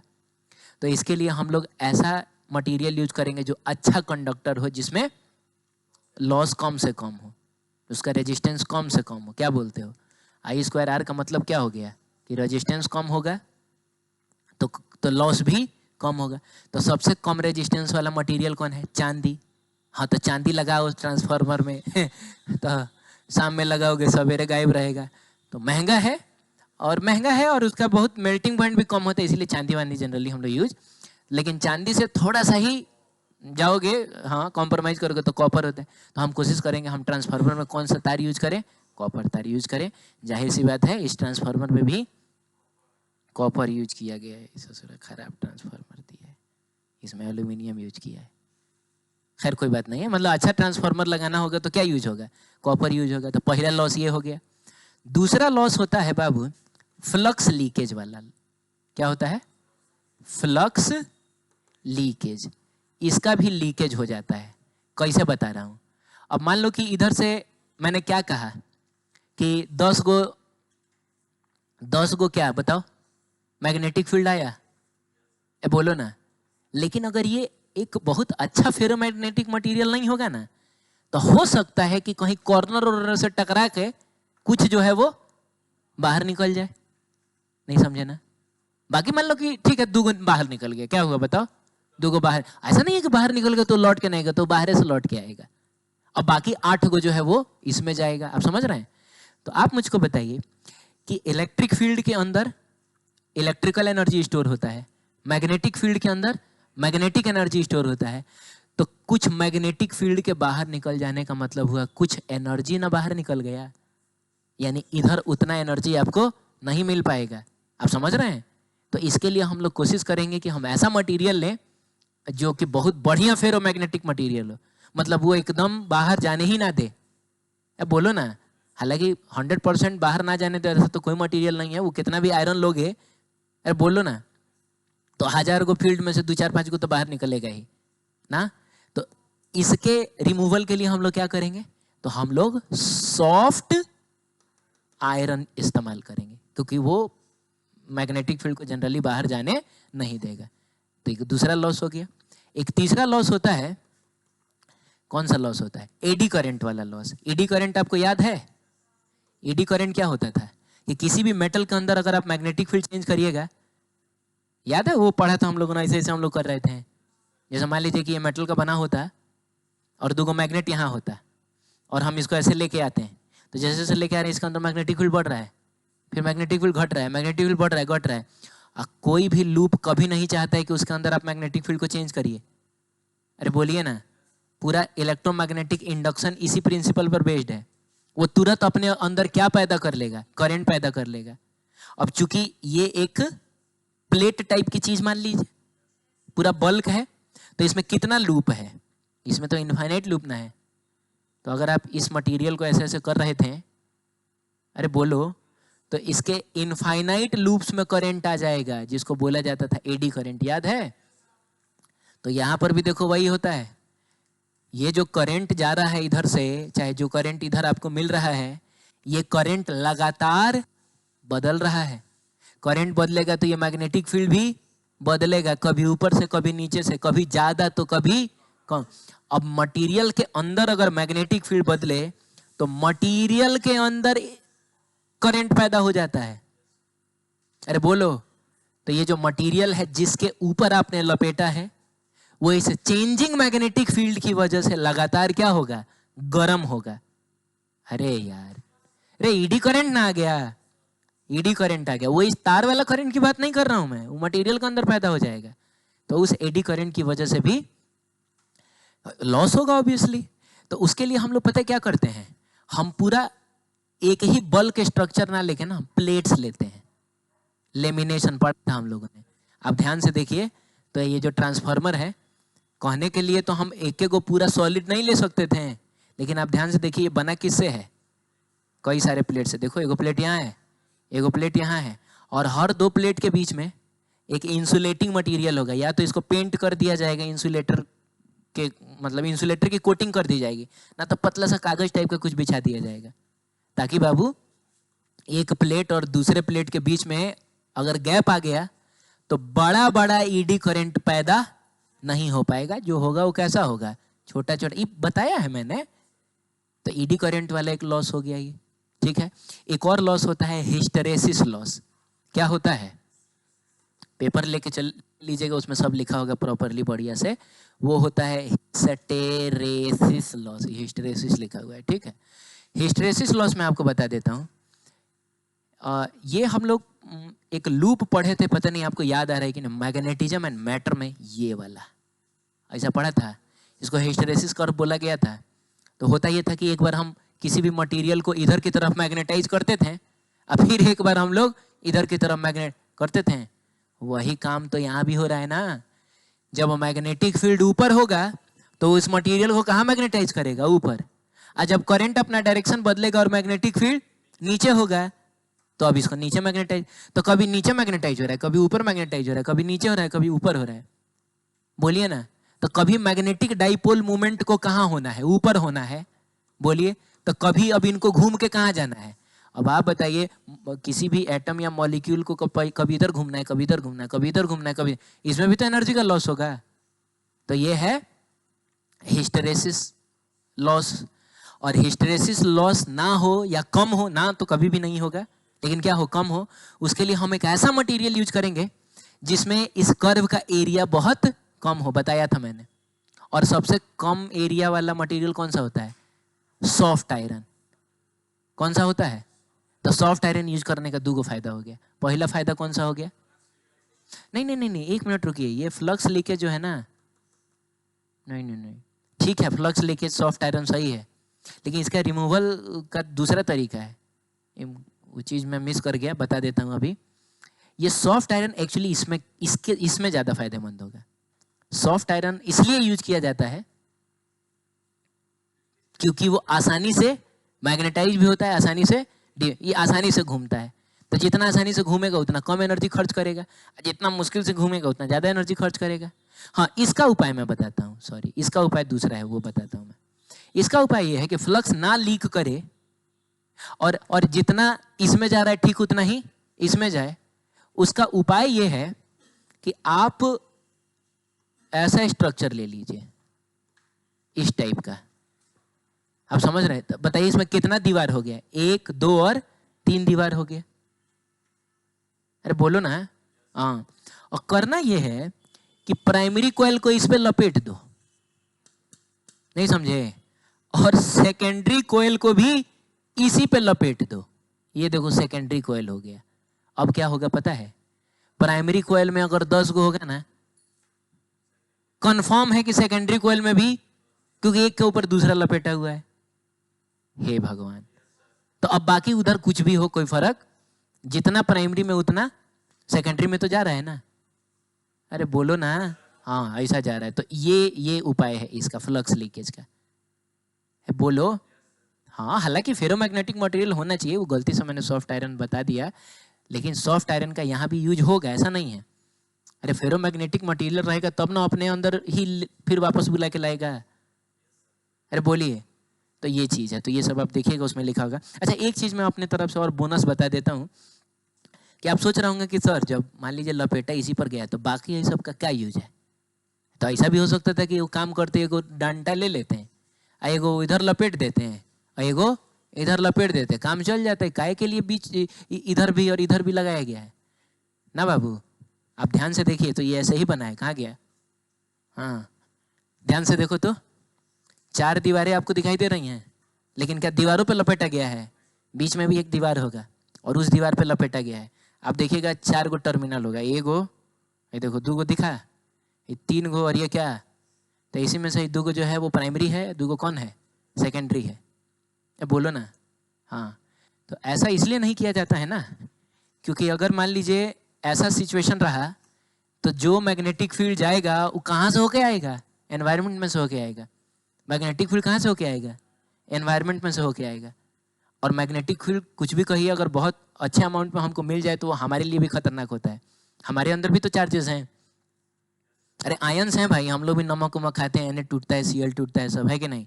तो आयंस हैं, उन आयन वो सारे आयंस मूव भी कर रहे हैं। तो अगर मूविंग चार्ज को किसी मैग्नेटिक फील्ड में डाल दोगे तो उस पर फोर्स लगता है, Q V क्रॉस B, तो उन पर फोर्स लगेगा। हो सकता है वो चार्ज कुछ अजीब अजीब सा बिहेव करने लगे हमारी बॉडी के अंदर। बोलिए, हमको भी खतरा है मैग्नेटिक फील्ड से, सही है। तो वो मैग्नेटिक फील्ड ना एनवायरनमेंट में ना जाए, इसीलिए हम लोग ऐसा बनाते हैं, ताकि जो मैग्नेटिक फील्ड इसमें से होके जाए वो इसी में होके फिर वापस आ जाए। एक आध 2 गो लीक भी करेगा तो कोई दिक्कत नहीं है। आप समझ रहे हैं, तो ये कहानी ठीक है। तो ये था आपका ट्रांसफार्मर। आइए अब मैं रेक्टिफायर बताता हूं। तो रेक्टिफायर ट्रांसफार्मर से ही रिलेटेड चीज है। तो हमारा पहला होगा हाफ वेव रेक्टिफायर, लिखा है, हाँ अब ध्यान से सुनो। रेक्टिफायर्स का इस्तेमाल किया जाता है एसी करंट को कन्वर्ट करने में, एसी करंट को डीसी करंट में कन्वर्ट करने में, सही है। सबसे पहले हाफ वेव रेक्टिफायर, तो हमको क्या करना है ना, एक ट्रांसफार्मर लेना है। बोलो, अच्छा ट्रांसफार्मर का भी सिंबल होता है, एगो कॉइल इधर बना के या 2 गो लाइन खींच देना है, एगो कॉइल इधर बना लेना है, ये है ट्रांसफार्मर का सिंबल। और जाहिर सी बात है ये प्राइमरी कॉइल हो गया और ये सेकेंडरी कॉइल हो गया। अभी जो सेकेंडरी कॉइल है उसमें डायरेक्ट हम लोग लोड ना लगा के पहले क्या लगा देते हैं, एगो डायोड लगा देते हैं, और यहाँ पे हम लोड लगा देते हैं। लोड का मतलब हुआ कि हमको जो करंट चाहिए वो इसी में चाहिए। अरे बोलो ना, ये ट्रांसफार्मर हो गया। बोलो, अब मान लो कि ये हमारा मोबाइल का बैटरी हो गया, इसी को चार्ज करना है, नहीं समझे, तो हम बीच में क्या लगा देंगे, एगो डायोड लगा देंगे। एक डायोड लगा दीजिएगा तो ये बन जाता है हाफ वेव रेक्टिफायर। इसका नाम हाफ वेव रेक्टिफायर क्यों पड़ा, आइए समझते हैं। सबसे पहले तो ये बताइए कि इधर से जो भी करंट जाएगा, जिसको चलिए आप आईपी कह सकते हैं, इधर जो करंट जा रहा था उसको हम लोग क्या बोलते हैं, आईएस बोलते हैं। तो ये जो प्राइमरी सर्किट वाला करंट है वो तो ऐसा ना होगा, जा जा जा रे, इनपुट करंट यही ना होगा। एक बार करंट इधर से जाएगा तो पहले वो बढ़ेगा, बढ़ते बढ़ते मैक्सिमम होगा, फिर घटते घटते 0 होगा, फिर करंट अपना डायरेक्शन बदल लेगा तो डायरेक्शन बदल के बढ़ेगा। अरे भाई ये पढ़े हैं ना हम लोग, ऐसा होगा। अब देखिए इनपुट करंट तो ये है, ये क्या हुआ, आउटपुट करंट में देखो क्या प्रॉब्लम होगा। जब करंट इधर से बढ़ रहा था तो करंट इधर से भी बढ़ना चाहेगा। अरे बाबू एक मिनट रुको, ट्रांसफार्मर का बेसिक प्रिंसिपल क्या था कि इसके अंदर का मैग्नेटिक फील्ड अगर बदलेगा तो इसके अंदर का भी तो मैग्नेटिक फील्ड बदलेगा। कोई भी कॉइल नहीं चाहता है कि उसके अंदर का मैग्नेटिक फील्ड चेंज हो। अरे बोलिए, तो फिर ये अपने अंदर क्या पैदा कर लेगा? करंट पैदा कर लेगा, ईएमएफ पैदा कर लेगा। बोलो ना, यही चीज ना है। तो वही बात है कि अगर ये करंट इधर से बढ़ रहा है तो ये भी तो अपने अंदर का करंट बढ़ाएगा ताकि इसका अपोज कर सके। तो करंट किधर जाना चाह रहा है? इधर ना जाना चाह रहा है। आप बताइए, ये डायोड इधर जाने वाले करंट को अलाउ करेगा कि नहीं? एकदम करेगा। फॉरवर्ड बायसिंग है तो बाबू ठीक है, करंट बढ़ा, मान लो बढ़ के 5 एम्पियर हुआ, तो इधर वाला करंट भी बढ़ के कितना होगा? 5 एम्पियर होगा। अरे बोलो जल्दी। फिर ये करंट घट के कितना हो गया? 0। तो इधर जाने वाला भी करंट घट के कितना हो जाएगा? 0। लेकिन प्रॉब्लम तब होगा जब अब करंट इधर से जाना चाहेगा, तो इधर से तो चल जाएगा बाबू, इधर को रोकने वाला कोई। तो ठीक है, नेगेटिव में 5 एम्पियर हुआ। लेकिन जब करंट इधर से जाना चाहेगा, ये जाने देगा? कहेगा रुक जाओ अब तुम। तो जितनी देर तक करंट नेगेटिव डायरेक्शन में यानी इस डायरेक्शन में फ्लो करेगा, उतनी देर तक इसमें करंट फ्लो, उतनी देर तक इसमें करंट फ्लो नहीं करेगा। जैसे मान लीजिए कि ये 1 सेकंड है, ये 2 सेकंड है, ये 3 सेकंड है, ये क्या है? 4 सेकंड है। तो पहला 1 सेकंड तक तो खैर करंट इधर से जा रहा था, फ्लो करेगा।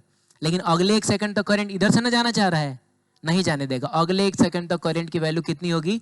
0 होगी। ठीक है बाबू, समझ में आया? फिर बताओ क्या होगा? 1 सेकंड खत्म हुआ, फिर करंट इधर से आना चाहेगा, इसमें भी करंट इधर से आना, और इधर से करंट को ये अलाउ करेगा। तो अलाउ करेगा तो बोलेगा ठीक है जाओ, अब चल मत जाना तुम लोग, हाँ जाओ। लेकिन फिर जब करंट इधर से जाना चाहेगा तो ये उसको जाने नहीं देगा, करंट हो जाएगा 0। आप समझ रहे हैं? इसका एक देखो फायदा ये हुआ, चलो हम एसी को डीसी में तो कन्वर्ट नहीं कर पाए, लेकिन कम से कम एक डायरेक्शन वाले करंट को रोक तो दिया ना हम लोगों ने। करंट खाली एक ही डायरेक्शन में ना जा रहा है, भले कुछ देर तक 0 जा रहा है, नहीं जा रहा है, लेकिन जा रहा है तो एक ही डायरेक्शन में ना जा रहा है। This is half wave rectifier. Clear है? सिंपल सा प्रिंसिपल है इसका, सिंपल सा कंस्ट्रक्शन है इसका। बात करेंगे अगला, जो कि कौन सा है? Full wave rectifier. Full wave rectifier, full wave क्या? रेक्टिफायर। सही है।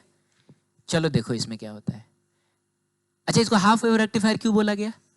क्यों? आधा ही वेव बचा है, आधा वेव खा गया ये। खाने से याद आया, थोड़ा पानी दोगे?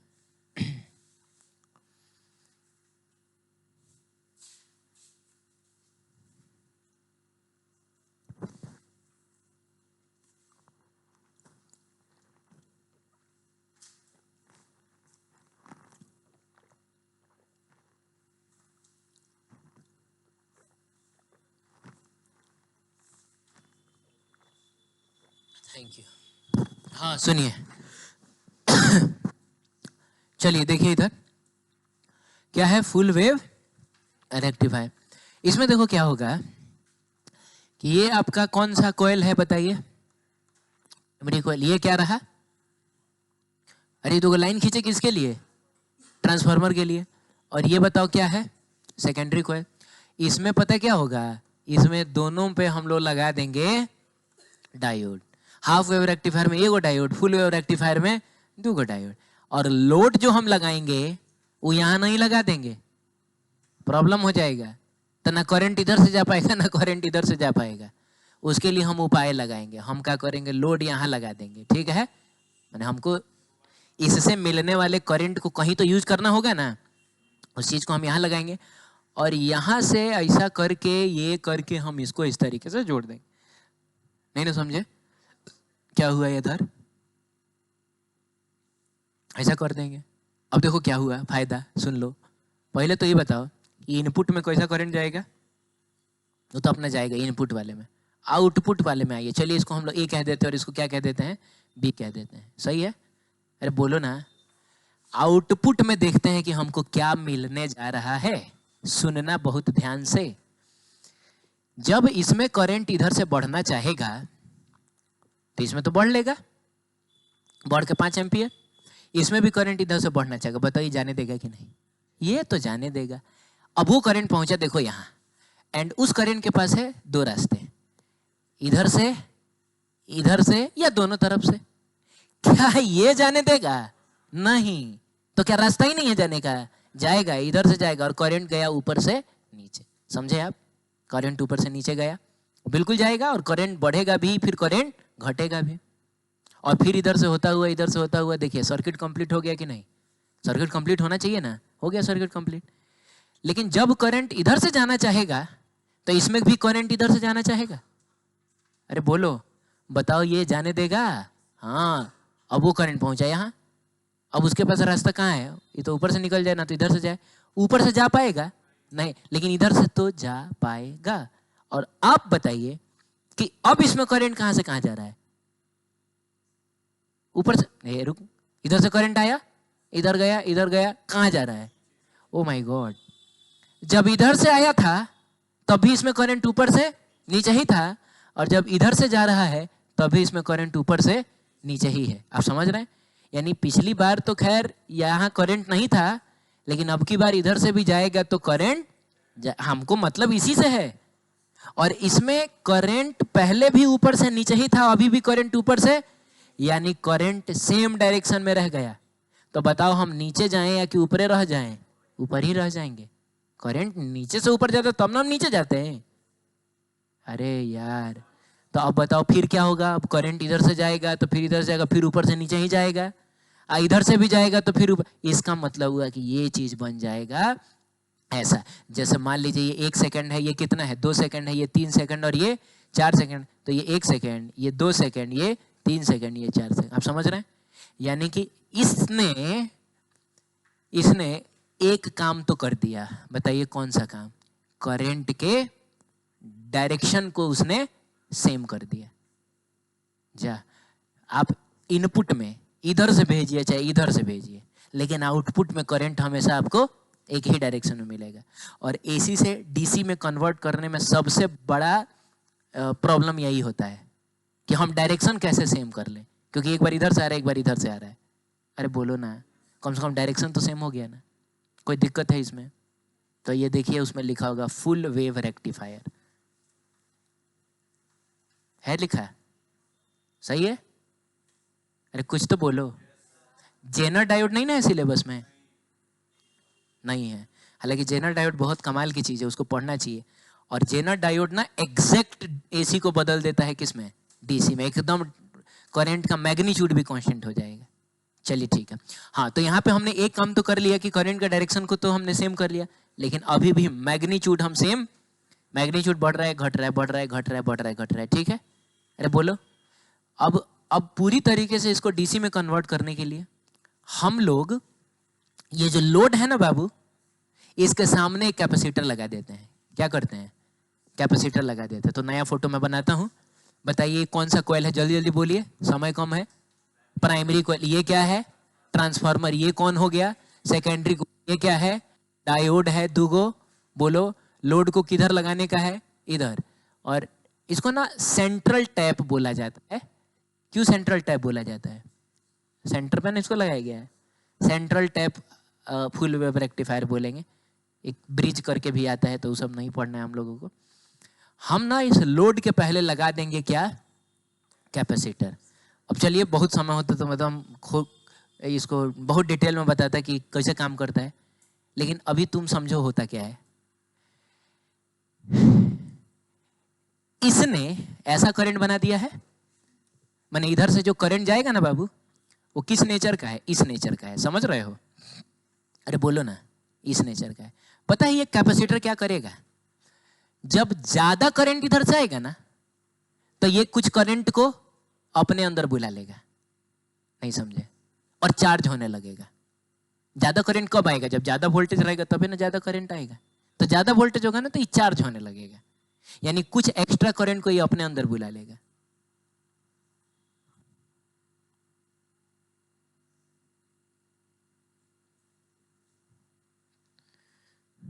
नहीं समझे?